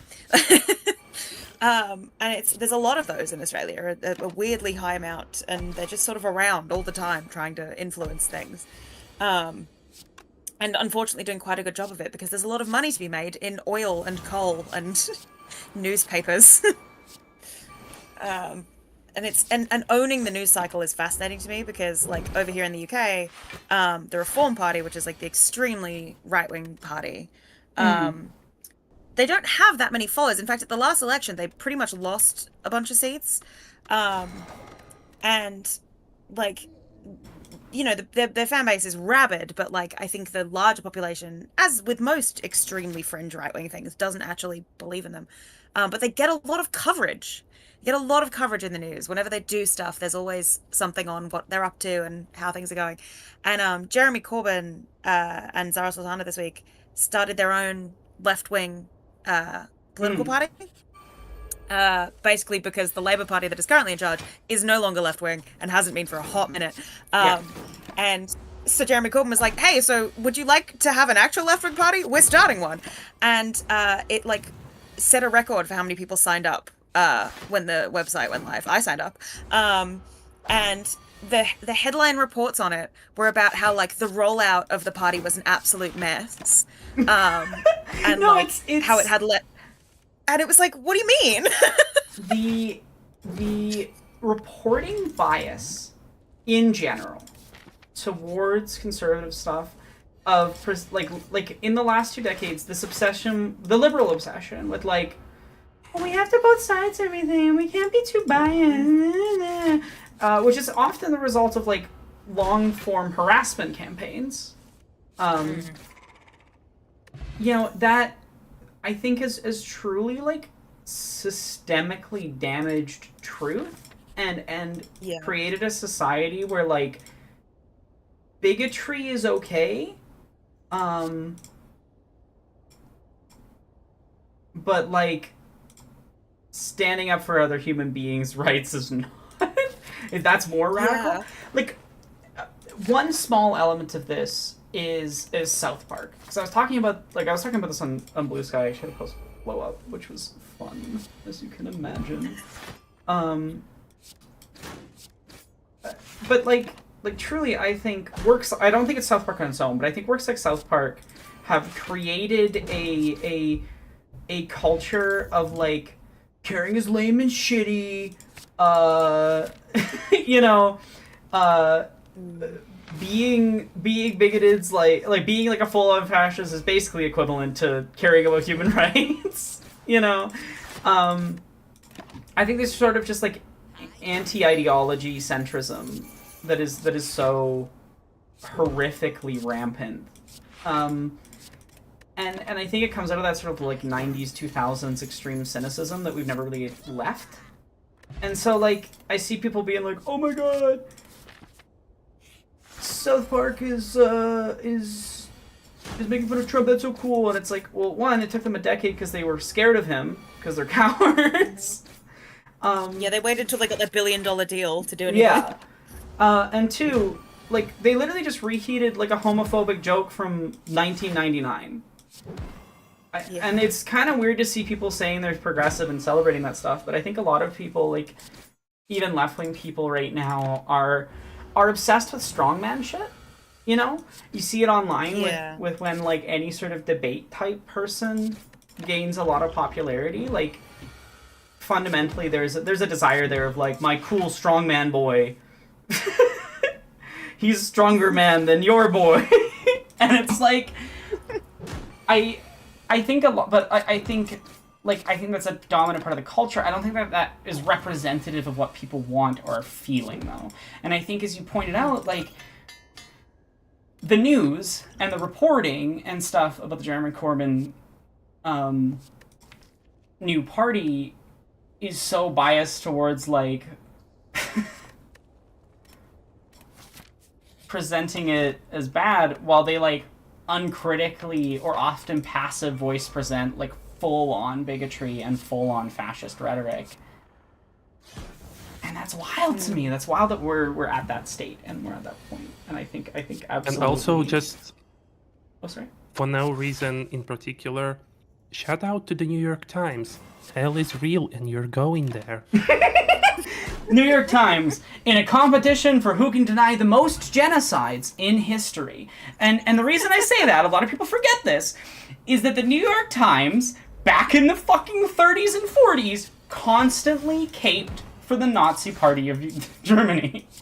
That is not an opinion. That is not me making something up. You can look up their headlines from 1938 and 1939, where they're, saying they'd never invade Poland, and they're, denying things that were happening. And it's like truly time is a flat circle, and none of these things have ever changed. Yeah. And it's also worth noting that they heavily downplayed the AIDS crisis. Yep. Which, they... I mean, honestly, they're probably the biggest name in publishing anti-trans nonsense. Like, yeah, no, and as Digital Beef said in chat, like, people are looking for strongmen because that's what our stories tell us to look for, and like that's half the reason why, like, Jesse and I have made like 90% of the projects we have in the last 3 years. It's just like, this is a problem, guys. Stop looking for strongmen. Stop building narratives around this. And to bring the conversation back around to an earlier topic, guess what Superman's about? And this is also why I'm mad at bad readings event. It's about how you need community, that even the strongest person ever in fiction needs community to help people. That's the whole point. That's the whole message.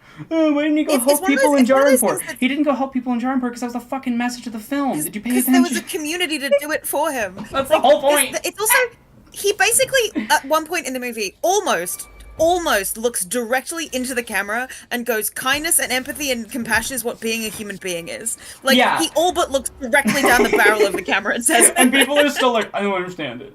It doesn't make sense. And I'm like, ah. I'm truly like, you know that, like, like TikTok sound? That's me, like, like trying to, like, withhold from, like, losing.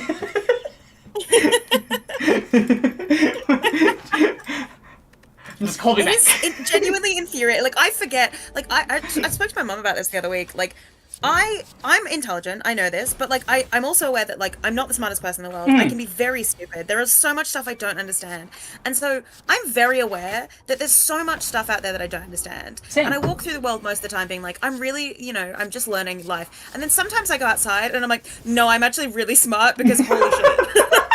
No, it's like truly the contrast between my internal monologue of like, wow, I'm really dumb, and then like I interact with my YouTube comment section. To be clear, there are lovely comments from cool people. It's not everybody that's like this, but I interact with certain aspects of my YouTube comment section, and I feel like, wow, I could be much worse.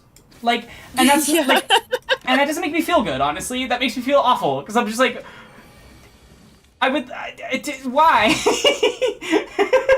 Why? Truly. Why be like this? I don't understand. I don't think I'm ever going to really like I have done so much research and intellectual comprehending of why people are the way they are, why they believe the things they believe, how cults and fascist movements work. I could give you every intellectual reason for all of these things in the world, but I cannot emotionally understand it. I try, and I can't. I don't think that I ever will, because I don't know. I guess like I don't know, and I totally understand people who become extremely jaded, though. Like I think a lot about this line from Everything Everywhere All at Once, where Kiki Kwan says, like, I can't remember his character's name off the top of my head. I'm terrible with names, but Kiki Kwan's character says something like, "I am not optimistic or positive out of a naive sense of of everything will be good. I am strategic and purposeful with my positivity." I think about that a lot, because truly, like that.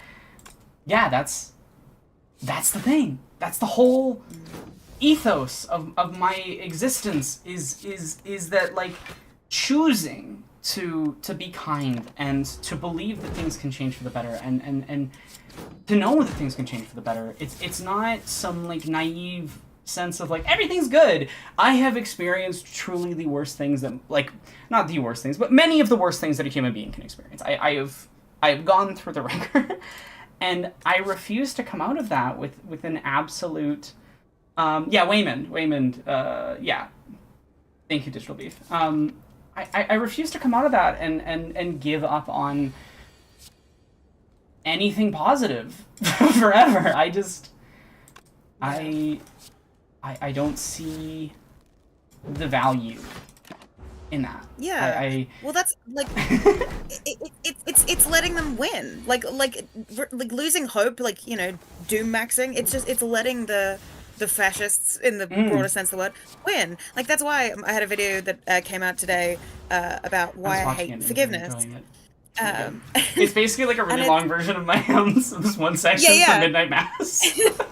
Oh, I mentioned the Midnight Mass video in the video. I was like, don't know where to go yet. That's awesome. I put a big thumbnail up on the screen, like, you should go watch this. But I was watching the video and just sitting there going, like, yes. Like, there's something funny when you watch certain videos and you just go, I don't have to make this anymore. Like, there's a section of the video that is all about, like, forgiveness narratives and how badly, like, they often go, and how, like, they shape the world and the way that it's like often done. And then I mentioned, like, good, like, actually well done forgiveness narratives, and I talk about the difference between the two. And I said I would talk about Midnight Mass, but Aronok has already done it, so go watch that. But I truly, like, I was watching the video and I was just like, oh, this is my ethos expressed so well. I think what really gets me about it, like as a concept, and the thing that I think really pushed me to make a whole video on it after, like, seething in it for, like, 20 years, is this idea that, like, it's the same thing but just in a different context of, like, both siding an issue, right? Yes. Where it's like, oh, this person may have done you harm, but, like, you didn't forgive them, and therefore that means you're also doing some form of harm. And it's like, no, like a healthy society sometimes means you cut some people out of the society if they refuse to engage with the community. That is how humanity has worked since the dawn of humanity. Well, I think this comes back to, I mean, you bring up the leftist cooks a phenomenal video on the topic as well, and obviously big fan of my friends Neely and Sarah, but Angels, like, because their video on harm and justice, and I think there's a difference between wishing punishment and understanding that there's a point where, like, a person is doing harm, and that harm can't be allowed to just fester and reoccur over and over endlessly. At a certain point, it's not about that person. And I think a lot of the framing of forgiveness narratives is making narratives be about the perpetrator. You know? Instead of about, like, how do we as a community continue to exist and function when someone does harm. I think about that a lot. A lot. Yeah. Like, yeah, because it's like a basic tenet of humanity that, like, we're all gonna fuck up somehow. Mm-hmm. Like, you know, being a human being means you are gonna inflict harm upon the people that you care about, whether you mean to or not, whether it's accidentally, physically, emotionally, whatever. Like, we fuck up, that's what we do. And, like, we just have to, as a society, figure out where those boundaries are in terms of, like, if someone really isn't okay with something that you've done, whether you didn't mean to or not, like, that's something that you have to work through. You can't just be like, oh yeah, but enough time has passed now, so you should just forgive me based on that. Like, That and whole, like, you it's just such have to get a over it because... Well, and yeah. time has passed. Yeah, it's And like time has it's passed to get baffling. over it. It's like, well, I mean, if nothing has changed, and this person has shown Yeah. no propensity for caring about building a community, Yeah. yeah, something has to happen, and it's Yeah. not What do you like do with that? like what do you exactly? That's what I always come back to too with the conversation. It's just like, what do you do with someone that is fundamentally opposed to existing in society with you? Yeah. And I certainly don't think it is uncritically, quote unquote, forgive them endlessly for every slight. I think forgiveness is, I mean, I said this in the Midnight Mass video, I think forgiveness is one of the most beautiful, powerful things in the entire world. Like, there is a kid who was my first bully, but like, he was also going through a lot of shit in his life. And I understand that stuff later on. And we became friends in high school. But that's because they put the work in. Like, I truly, I am, like, I find it funny when, because I've gotten comments over the years of people who are like, clearly projecting whatever stuff they've lived with. Of like, oh, you don't have forgiveness in your heart, and you clearly never forgive anyone, and you're just jaded, blah, blah, blah. And I'm like, one, you're inventing a person that doesn't exist. Because you're not talking about me. But two, like, truly, I've gone through a lot of shit. It takes a lot for anything to, like, really rock me. I've often been too forgiving, and it is, like, you talk about it in your video really, really well, but, like, it has put me in situations where I have let harm recur or occur in the first place far too often. And so, yeah, I have my limit. I know when, you know, when a line has been crossed, and it's not about hurting the other person, and it's not about desiring revenge, and it's not about being cruel. It is about understanding that at a certain point, like, your needs and safety matter too. Yeah. Yeah. And it's fascinating to me, like, that there's this idea of societally of keeping the peace being more important than somebody feeling, like, actually feeling safe. Like, Yeah. it's like, oh yeah, but you know, we don't want to like rock the boat and make this too uncomfortable, so we'd rather you just were quiet about it. And that goes for all minorities. That's in sort of every scenario, which is what like the leftist cooks talked about in their video. It's the kind of structural problems with that kind of attitude.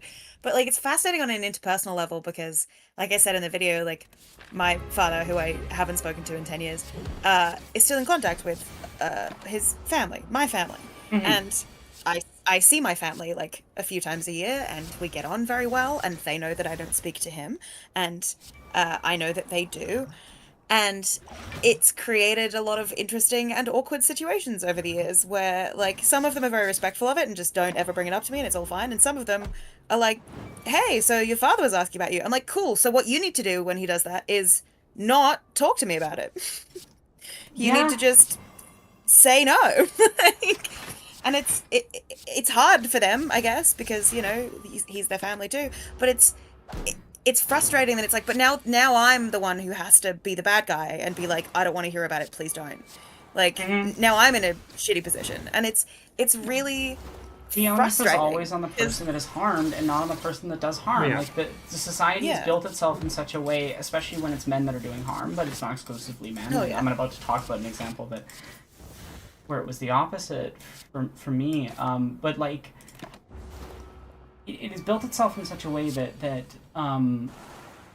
because of colonial history, because of colonial violence, because of various other forms of violence throughout history, there's an aspect of the societal guilt, frankly. Like not on the victims, but on the societal structures, you know, that no wonder we have built ideologies and viewpoints and perspectives that are built on the idea that, like, you gotta forgive, because if you have to forgive, then, like, it's not just again, insert the entire leftist cooks video. Yeah. It's forgiveness is always political fundamentally at its core, and forgiveness is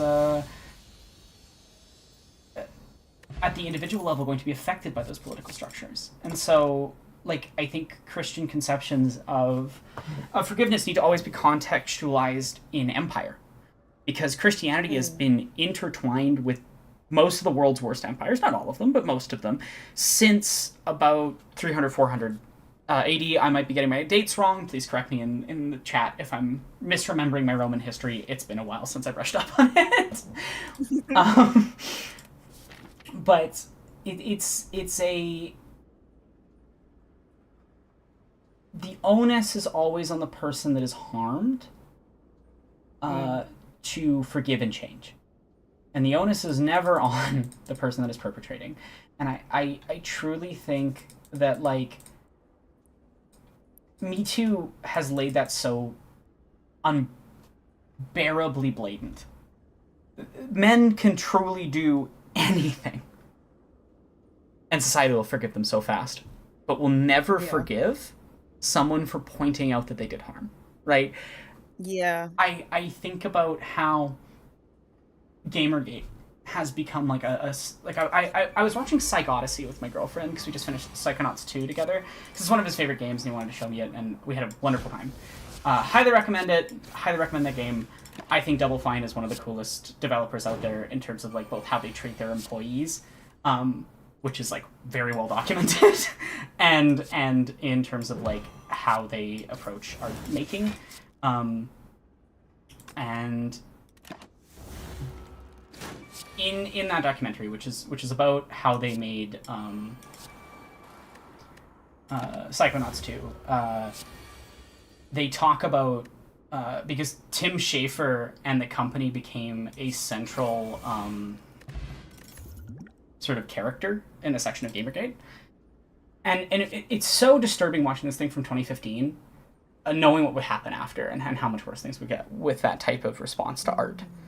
But you can see the seeds of it back then, of a culture that moved towards, like, vitriol, and a culture that moved towards, like, bringing up problems is almost always treated as worse than the problem itself, because now we have to deal with the problem. Now we have to be aware of the problem, right? And I don't know, like, the video I finished this on Monday, there's so much I could have included. There's stuff that I include almost purely intertextually. I use Gaiman, but it's not really about Neil Gaiman. It's about every man like him. I very specifically chose to use my green screen background from my favorite game, Pathologic Classic HD, which is written by a man that did similar sexual violence to Gaiman. And my point is that, like, we need to have these complicated conversations about this stuff, and we need to stop trying to tie morality to whether or not art is well made or good. Yeah. A lot of my favorite art is made by terrible people. One of my favorite poets is Edgar Allan Poe. Edgar Allan Poe married his fucking underage cousin. Like, he was a shitty human being. Full stop. Yeah, I love fuck Edgar H.P. Allan Lovecraft, Poe. and that man was so racist that his cat was named the N-word. Like, sometimes people are terrible. And I'm sick of the conversation being, can we engage with works by harmful people, and not how do we engage, and how do we talk about it. And that's what I wanted to do with that video. Yeah. But in it, like, there's truly, like, maybe a 4-second clip of Brad Pitt getting an Oscar. And I've been thinking a lot about the Brad Pitt thing lately, because it's like, that man is extremely well documented as beating his wife and kids. Yeah. This isn't up for debate. This is court, like, documented stuff. And the campaign by Hollywood to, like, fix his image, whereas, like, when was the last time you saw Angelina Jolie in a major starring role? Yeah. 2008, 6, 7. I would say it would be Maleficent is the last time.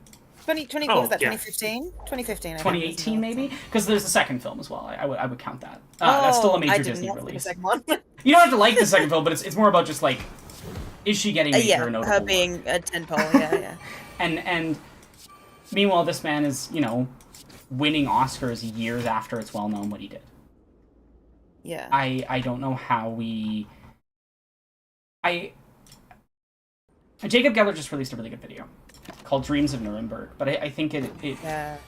I mean, it's extremely important in the context of, like, wishing that someday people like Trump or Musk or, you know, every other bigoted, pathetic weasel of a human being that we are currently facing, in which the stream is actively trying to fundraise against. Reminder, you should donate to support the ACLU. I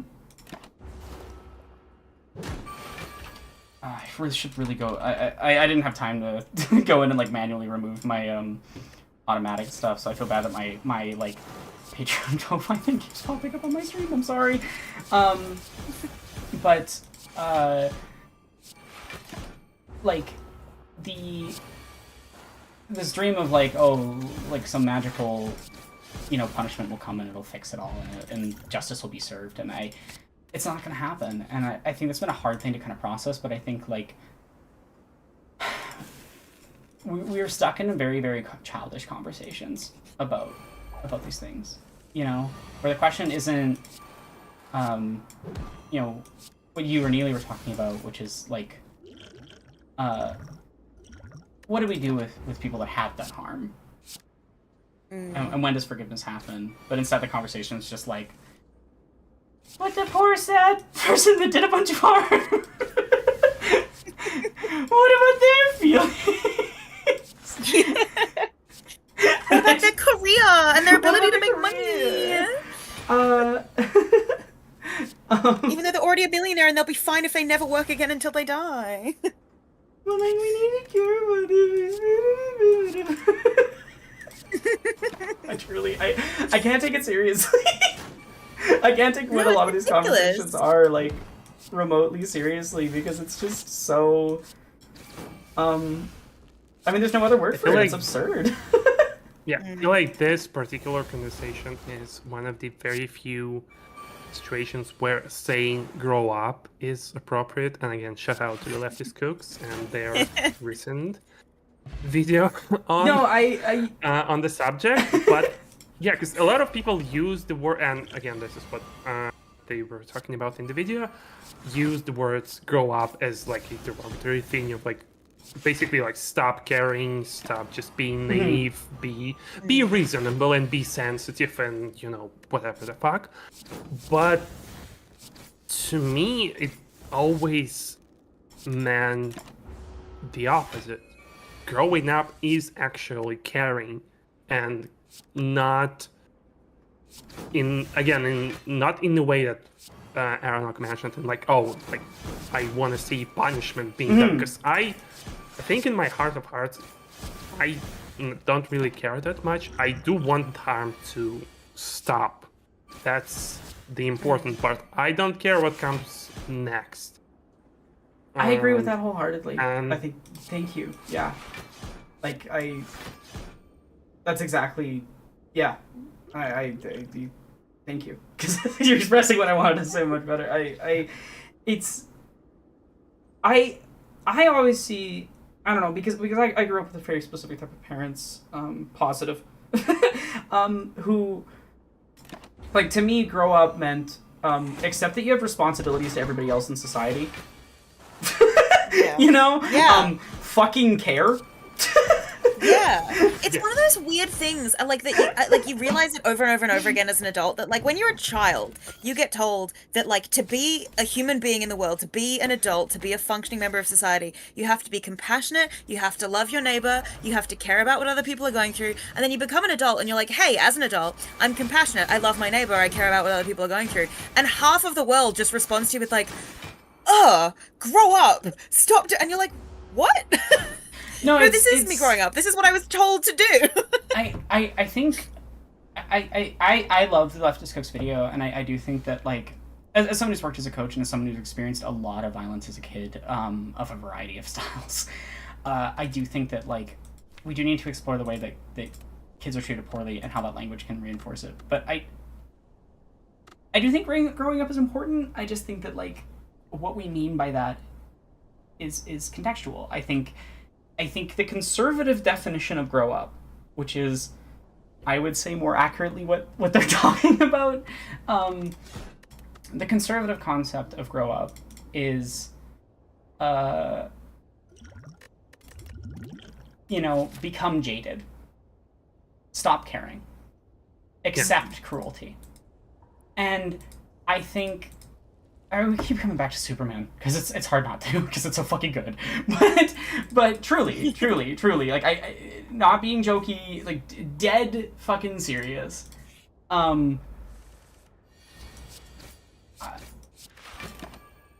Superman says like growing up means learn to love and care about everybody around you, and yeah, that's it. That's the whole thing. I don't know. Maybe because to me, working as a coach it is a job of helping people find themselves, not telling them, right? You are not, and I'm totally stealing shit from my mentor, who was amazing and taught me how to be a coach and a person in a lot of ways. He always said, you're not here as a leader or a dictator or a decider. You're here as a guide. You're helping people on the path that they're taking on their own. And that path is developing empathy and understanding and love and responsibility. And so that's my view of growing up. Growing up is developing responsibility to everybody else around you. And I have seen what children who are never, ever taught that at all, what effect that has. Because my classmates were fucking nightmares. And so Digital Beef just... Oh my god, I'm going to make a video about this, aren't I? Digital Beef just said South Park's Grow Up versus Superman's Grow Up, and I that goes in the document. Digital Beef gets a fucking shout out when that video happens. So good. That's such a good point. No, I truly think that like they're antitheses of each other that come from the same place. Which like Gunn, part of why I love Gunn is that Gunn is edgy, but he's not edgy stupid. For lack of a better word, and I don't mean that in a ableist way. I mean that in a that word has a very specific meaning in the context of machine learning and computer science stuff. So I come from a very specific spectrum, so where I sometimes pull out that word and then I'm like, oh, that's not a good thing to use, because it does still have the attachments of ableist intentions. But my point is more just like it's directionless edginess with no comprehension of why. It's whereas I think Gunn is someone who's constantly... I don't like Gunn because he's perfect. I like Gunn because he's flawed and he grows. When Jesse and I made that video he shared twice. It is not a flattering video to him. It is completely honest about every single mistake that he made as an adult. Because the entire argument is that his films are about his own flaws. His films are about his own deconstruction of his toxic masculinity that he grew up with, his failures as a husband in his first marriage, and the fact is, and part of what we talk about, part of what we praise, is that he acknowledges those things and he tries to learn from them, and then he tries to tell other men about them. And Superman is his film where he lays out what positive masculinity means to him. And he's not losing that punk edginess that existed way back in the Tromeo and Juliet era, right? He is just as countercultural. It's just that the culture he rages against is one that is bigoted and violent and mean. And I think that's why he compels me so much, because he's like the it's like the same it's like if you were writing an anime and you wanted to make two rivals. South Park and Gunn are like Matt and Trey, and Gunn are like that like rival system. I don't know how to describe it. Like, because I think both shows, like both works, are saying grow up, but one of them is telling you to like grow up by caring about everybody else in a beautiful, loving way, and the other one is like, it's cool to say slurs. Marginalized people, basically the same as fascists. I'm smart. Let's call Trump gay. Like, I'm sorry, their joke for most of the decade was, what if evil trans person controlled the government? The woke is taking over. Yeah. Yeah, nothing funnier than calling somebody who I don't like gay. I'm 7 years old, by the way. 7 years old in 1982. Yeah, in 2001. No, for real. Actually, no, yeah, the kids my age did that well into our Yeah, kids my high age were doing school. that when we were But, when they were but I kids, just mean, like, that it was comes from definitely- that era. It feels like that. It's Yeah. just like, Oh, yeah. I do actually think that Matt and Trey need to grow up. And I don't mean that as an insult to children. I just mean that, like, they need to develop a sense of responsibility to other people. When you have an audience that big, like, that's what gets me about the South Park stuff as well, is that, like, you can kind of track the sort of media decline along things like South Park because of how they sort of mainstreamified this idea of, like, not caring in a way that's quite dangerous. Like, not caring in, like, the, oh, you know, yeah, some other people might get fucked over, but it's not my business type of way. Or, like, poking fun at it, but not in a helpful way. Yeah. And, like, it's like, at a certain point, you have to realize that you have an audience. Like, I have one fraction of a fraction of a fraction of the audience that they have. And I constantly rethink every single video essay I write to make sure that I'm getting my points across in a way that is helpful and not harmful. And, like, it is wild to me that you can just make some shit, set it out there, and then be like, anyway, that's going to damage the culture, but I will be raking in millions of dollars. That's exactly how... No, It is oh, sorry. Go. baffling to me, like, just the fact that South Park still exists. Yeah. Because to me, it feels like a product of, like, mid-2000s. And I kind of think it was a couple of years ago when I just saw that it got renewed for, like, 5 more seasons for some fucking reason. I was like, oh no, it still exists. It's still there. Because I cannot imagine, like, I can't imagine a person in, like, 2006 who watches South Park.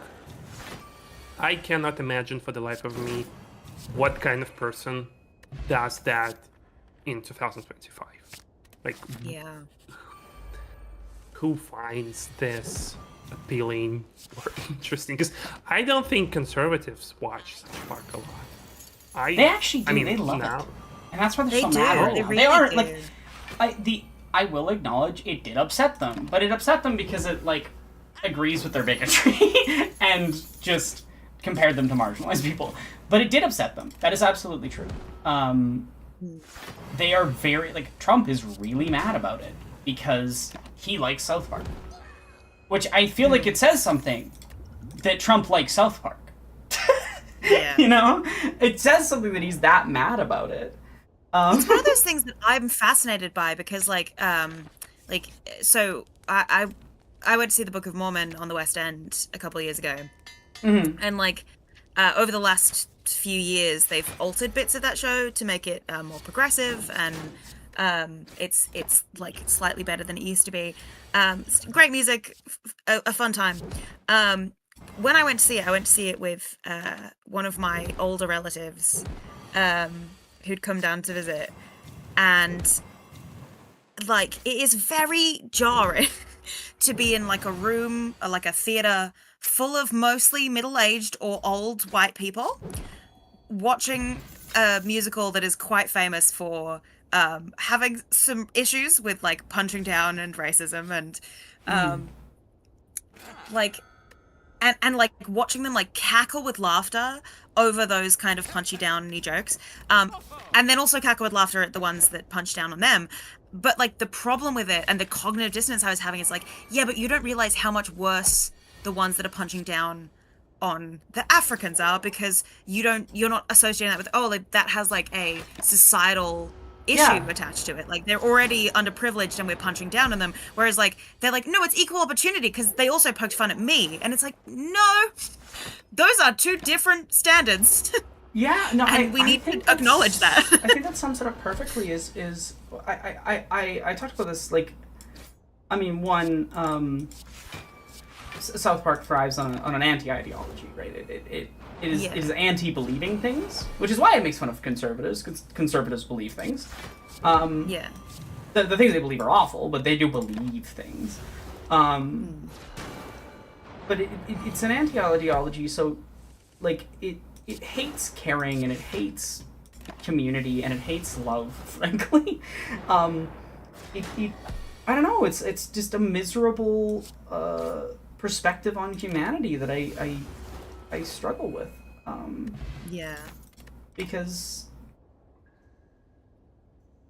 I don't know, I think It's a weird one as well, because it's hard to always put your finger on it, because sometimes it does feel so kind of innocuous, and when you try to point it out to people, they're like, well, you know, why are you so bothered by that? Like, it's not even that bad. It's not even, like, it's not, and it's like, well, that's the problem, though, is that it's insidious, and we're like, you know, letting things slide, and then they get bigger, and the ball rolls down the hill, and the moss picks up. Like, and one of the things that struck me about this Book of Mormon show that I went to was, at the time I had like short, cropped pink hair, and I was dressed very queer.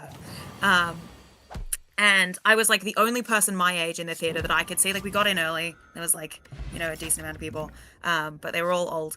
And then somebody tapped me on my shoulder, and I like turned around, and there was this guy behind me, and he was a person of color, which is relevant, I think, and was like, "Oh, do you mind taking a picture of me and my family?" And I was like, "Oh, yeah, of course." And he passed me his phone, and I turned around, and they were like 5 rows up behind me, and there were like other people like dotted about between us. And I took this photo and passed the phone back to him, and he was very nice. And I had this moment of like, oh, why did he ask me? I was like, I'm not that close. And then I looked around, and I was like, oh, because everybody else in this room is like 60 and white. And like, he saw like the pink-haired queer person, and he was like, she'll be fine.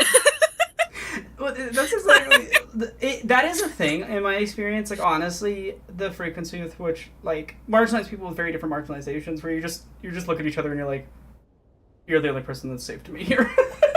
Yeah, and it's fascinating, because like that was the same day that the massive Palestine protest was happening in London, and my relative that I was with was very vocally, because this was like early on. This was like within like the month after. It must have been that November, I think, and it was like she was pretty vocally not cool with the protesting.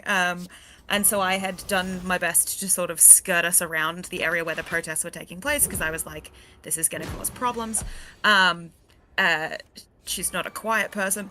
So I was like, you know, and I managed it. And then by the time that we were out in the area, the protests had mostly dispersed. But there were people milling about, like in community with each other, holding flags and signs and just literally like chatting. And like, it was so nice. Like walking through it, and I was like, and while I was there going, wow, this is like so beautiful. I have to come to the next one. This is such a like wonderful, like pinnacle of what humanity should be. Like the protest ended like half an hour ago, and these people are just making friends with each other on the street. Yeah.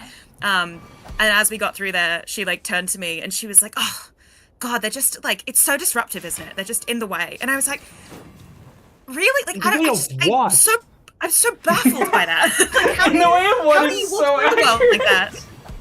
Like, truly, of what? It's just like, civil society. No. Sorry. How dare people have fun on the street? How dare people enjoy each other's company and try to make a better world. I don't like it. Yeah, it's just like the idea that people fighting for other people's rights is somehow infringing on yours just because like the street is full is so bizarre to me. Like, it's the same. Every time I see people like, oh, but the protest disrupted stuff. It's like, yeah, girl, that's what a protest is for. That is how protesting works. Generally, protests are supposed to disrupt things. I love the neoliberal thing of like, protests shouldn't affect anything. But keep doing them. I'm sure you'll cause some change at some point. Keep protesting, Queen. Nowhere that will bother anyone. Quietly in the corner where no one can hear you. Yeah. It's like, so fascinating. Because it's like, what do you mean? What are you talking about? Like the Palestine Action thing over here being classed as a terrorist group in the UK is nonsense and bullshit. But even before that happened, I used to work at a company that had a branch of the company that occasionally worked with the UK military, and all I did at this company was clean. I was a cleaner. I cleaned offices. Yeah. And the branch of the company that I was working in the building was like the NASA branch of the company. They worked with mostly space stuff, but as a company on the whole, they did work with the military in some of their locations. And because as a name they're like associated with it, they had been targeted by Palestine Action before. And mostly it was just peaceful protest stuff. It was people, they'd done one at like their London offices where they'd like poured a bunch of red paint over the entrance to like the lobby, and like so that, and then, you know, like lay down in front of it as like a form of peaceful protest in front of like the lifts to get upstairs. And they'd broken into one of the buildings in Wales, I believe, to like I think they kind of stopped their computers from sending stuff, I think, from what I remember. Don't want to say definitively because I'm not 100% sure. But while I was working at this company, there was a, and I'm going to say this with huge, enormous, heavy air quotes, terrorist incident when I was cleaning, where like everything got shut down. It was a whole big deal. Like everyone was like, you know, and then eventually after like, I think it was like 2 hours, they were like, okay, we're going to actually just send everybody home early. And I came in the next day, and it turned out that a Palestine Action protest had happened where they'd thrown a bunch of red paint at the front windows. And that is all that happened. And then like a week later, we all had to sit in on like this security briefing meeting with like the head of security for the entire company, who was like zooming in on all of these people, basically being like, explaining like who Palestine Action were as an organization, and like why this was happening. And it was like a room of working class people, right? Cleaners are as working class as you get. It's a bunch of extremely like, you know, people who this is their only source of income. Than working as a fucking cleaner. Like... Yeah, and it's a lot of like there was a lot of Haitian women that worked there. There was some like Trinidad and Tobago women that worked there. Like really like salt of the earth people who 100% are on Palestine's side. And you've got the head of security basically saying like, you know, describing this organization as if the fact that they're doing property damage is like the worst thing. And they literally specified at one point in the meeting, they specified out loud on purpose, they seem to like frame their attacks around when there aren't any personnel around. So we can't do them for any kind of like injury to people. Like it's very much it's as so if like rude of them to not help us. Yeah, like it's so mean of them to not do things that bad people do. Like they only attack the property, treating the property like that's just as important. And the whole room was just like deadly silent. And this is a loud group of people who could chat till the cows come home, people who ask questions and giggle. Just like the vibes in that room were so rancid. Like everybody was like, nope. Everyone's just sitting there like, nah, that's not it. Yeah. And then I remember they said something like, you know, like some of these people from this organization might actually contact you, and if they do contact you, I want you to like, you know, tell us, reach out to HR, because like, you know, they might appeal to your, you know, your sense of empathy or whatever. And I remember one of my mates like leaned over to me, of appealing to your sense of empathy, of empathizing. But I remember like one of my mates like leaned over to me and she was like, do you not follow Palestine Action on Twitter? And I was like, yep. And she was like, do you need to unfollow them? And I was like, nope. I was like, if I'm gonna get fired from this cleaning job for following Palestine Action, fuck this cleaning job. I was like, I can get a different cleaning job. Yeah. It's just one of those, I was just like, it's such a weird, the intensity with which they were like discussing it as if it was like truly like an extinction level event for red paint to be thrown at the windows. And I'm like, there are people dying. Why are we talking about this? But a window died. I mean, that's very much the logic of neoliberal capitalism. Yeah. Property is more valuable and more important than human beings. To be honest, Yeah. I think neoliberal capitalism unironically believes that property is more of a person than a person. Yeah. Yeah. Which is wild. Right? It's truly fascinating. It shouldn't be funny, but it's really funny. Like, you know, the house isn't gonna fuck you, buddy. Like, it's, I don't know what you want out of it. I find it fascinating how much of of capitalism is about treating corporations and property as more people than people. Like, this is a consistent element of the ideology. And I find that fascinating. Like, not in a fun, like, not funny, haha, funny, weird. But, like, fascinating. Not fascinating, interesting, fascinating, what the fuck. Yeah. Next derogatory. Exactly. Because truly, I think, like, I don't know, maybe this is a wild hot take, but I value human life. Whoa. I really value human beings. At like an intrinsic level, it's like a core part of my being, and I care about it so deeply, and apparently because of that makes me an evil monster that is a danger to society. But the guy who thinks that like homeless people existing is like basically the same as being murdered is not the problem. Yeah, and frankly, Aaron, I didn't know about these really extreme views that you held, so I might have to rethink our friendship. Gotta get canceled. I also love how like you can repeatedly express like views like this, and then people, if you're a trans woman in the public eye, people will somehow still be like, you secretly hate human beings. It's like, I'm like, who are you talking about? Because you're not talking about me. I don't know, the frequency with which like people who are harassing Jesse and I just like make up shit, and I'm just like, Oh yeah. okay. Like there's a group of people that have a conspiracy theory that I'm secretly a powerful Jewish person in charge of the streaming service Nebula, which I am not connected to, other than like I work with creators that are on Nebula. And this is like a group of followers of this specific guy that are on Reddit and unironically believe this stuff about me, and I'm just like, That's wild. and I'm just sitting here like, and then Jeff,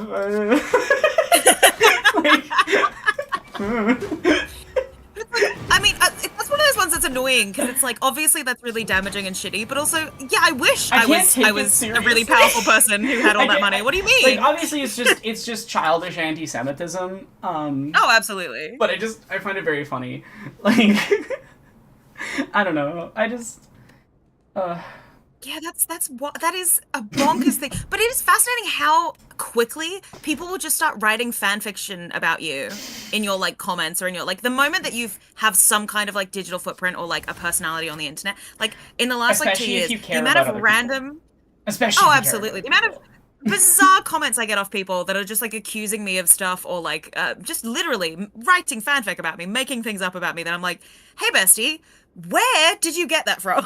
Like genuinely I would like to know because that's wild. Like what universe did you step out of? We were talking about the forgiveness thing, and like literally there's a guy that like wrote basically a fanfic about me, about how I'm an evil person that has never forgiven anyone ever, and I'm sitting there like,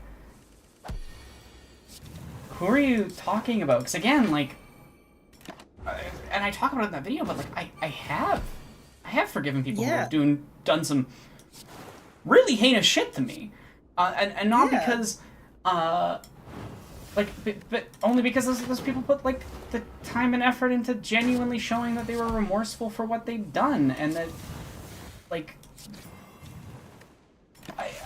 I love forgiveness. I just don't think it should be like mandatory and enforced, and should place blame and shame on marginalized people that have been harmed, which seems to be most people's opinion. Is that they should do that. And I don't know. It's fascinating because it's like truly the internet. I don't think there's a post that better sums up the internet and its behavior than that one post that's like, I like pancakes. You hate waffles? You hate waffles? You hate waffles? It's like... It's like, where did I say that? Show me in the text where I said it. Yeah, exactly. Cite your sources. Because I do. Yeah. And it's funny, you'll say something explicitly in a video. Like, you'll explicitly say a thing, and then a comment will be like, but you haven't said this. And I'm like, I can timestamp you where I said this. What are you talking about? No, I love the, like... weird followers of, like, the people I was talking about before, the weird conspiracy theory, where they're like, you've never said you support Palestine, and I'm like, here is the hundreds of times I've shared stuff directly. Yeah. Here's the many times I've directly been involved in fundraising. Who are you talking about? But because if you say you care about a marginalized group, a bunch of other people are going to decide that you hate someone. Like, there is a bunch of people that think that I hate Jews because I support Palestine, and there's a bunch of people who think that I hate Palestinians because I said anti-Semitism exists. And it feels like I'm going insane. Like, and it's the same thing with, like TERFs. They're like, oh, you care about trans women? You hate women. And it's like, no. Those are not equivalent things. That doesn't make any sense. And like that particular argument is so infuriating to me, and like obviously it is devoid of any real substance, and especially now it is extremely infuriating to me because I've had cis women in my life come up to me and say that knowing me helped them accept their femininity. So please show me in what way am I harming it? Because I don't think I do. But then again, TERFs don't care about women. They don't. They hate women. No, it's exactly like the people who are saying those things about me for supporting marginalized Jewish people and supporting Palestinians is deep down, they don't care about the group they're saying they care about. They are using the group they care about, in quotations, to justify attacking people. But they don't actually care. Like, they care about attacking. No. And, like, if you're following someone that is literally saying, like, word for word shit Hitler said, you're not a leftist. No. Wild hot take. Wild hot take. The Nazis called themselves socialists doesn't mean they are. Yeah. I think about that a lot. Yeah. It's just fascinating the way that people will like constantly reassign blame to whatever suits them the most. Like, you know, with the fact that anti-Semitism exists does not disprove the fact that Palestine is under siege. Like, those two things can coexist at the same time. Yeah, they're unrelated facts. For the most part, like most of the anti-Semitism is coming from the right. Like, there is some coming from the left. It's also worth noting, like, Israel's existence, its primary funders and defenders are evangelical Christians, whose goal is the explicit eradication of Jews as a group. Like, that's not an opinion. Yeah. There are sitting senators in the U.S. with these beliefs who have outright stated them. Yeah. Their goal is to deport, and they're starting the process right now, is to deport all Jewish people to Jerusalem so they can set about the rapture, because the rapture only occurs if every Jewish person dies, and it's a whole thing. It's a whole thing. But that's not a joke. Like, that is the motivating apparatus. We're doing so well as a society. We're doing so well. We're doing so well. And I want to be abundantly clear, like, the people I'm talking about, both groups of people, are just, like, fringe weirdos. These are not, like, representative of anything meaningful. They're just weirdos. Like, they're just weirdos who are using real marginalized groups and real issues that are happening as excuses to behave like the worst human beings possible. And I wish them the worst. Absolutely. At all times. Like, because I truly, like, I think if you claim you're a leftist and you just outright do not care about insert marginalized group here, you're not a leftist. And there's always these people that are like, I don't know, it's just around 10,000 of, hey, Pookie. Oh, yeah. I should probably get off. I did say I would get off half an hour ago. But just to finish the thought, I think just to wrap everything we're talking about together is, like, yeah, I think people need to grow up, but specifically in the way that we were defining it, which growing up means, like, taking on responsibility and believing that you owe everyone else around you and the people in society, you owe them kindness, compassion, support, and love. Yeah. And I think that is how we get out of the nightmare situation that we're in. as I said during our last stream, and I still stand by it. There won't be a one hero, the revolution, who's going to fix anything.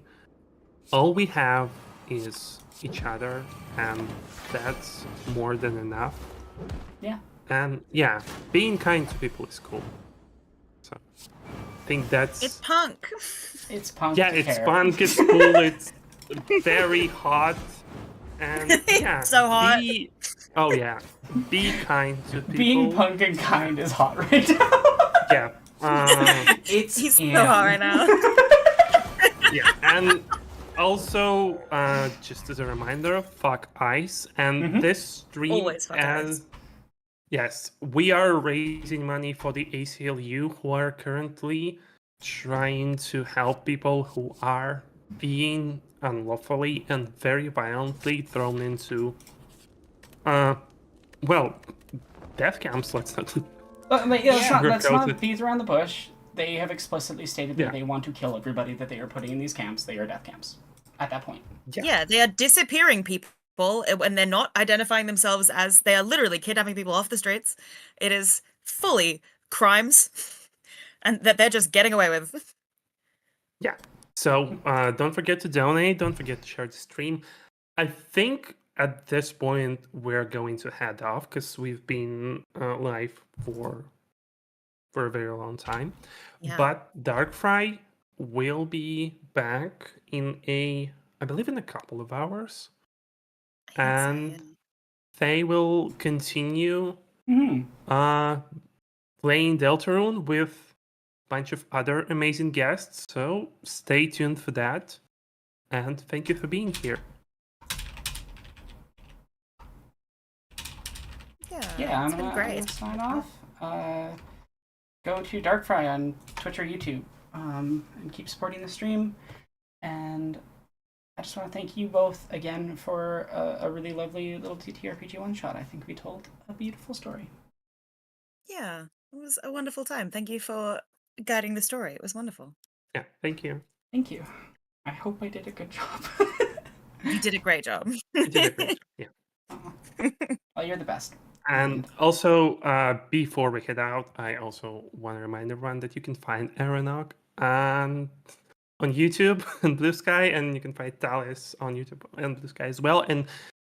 And go and subscribe to them if you haven't already. And you can also find me. Yes, everybody also sometimes. go follow Nina. Yeah. Your new handle, it's Zeitgeist Mistress. Yeah. Yeah, Zeitgeist. it's fabulous. I had It's such a to good like one. go check it when I was trying to like at you on the post because I knew your old one but I didn't know what the new one was. So I've memorized it now. I won't forget. Okay. Have a good night, everybody. Bye.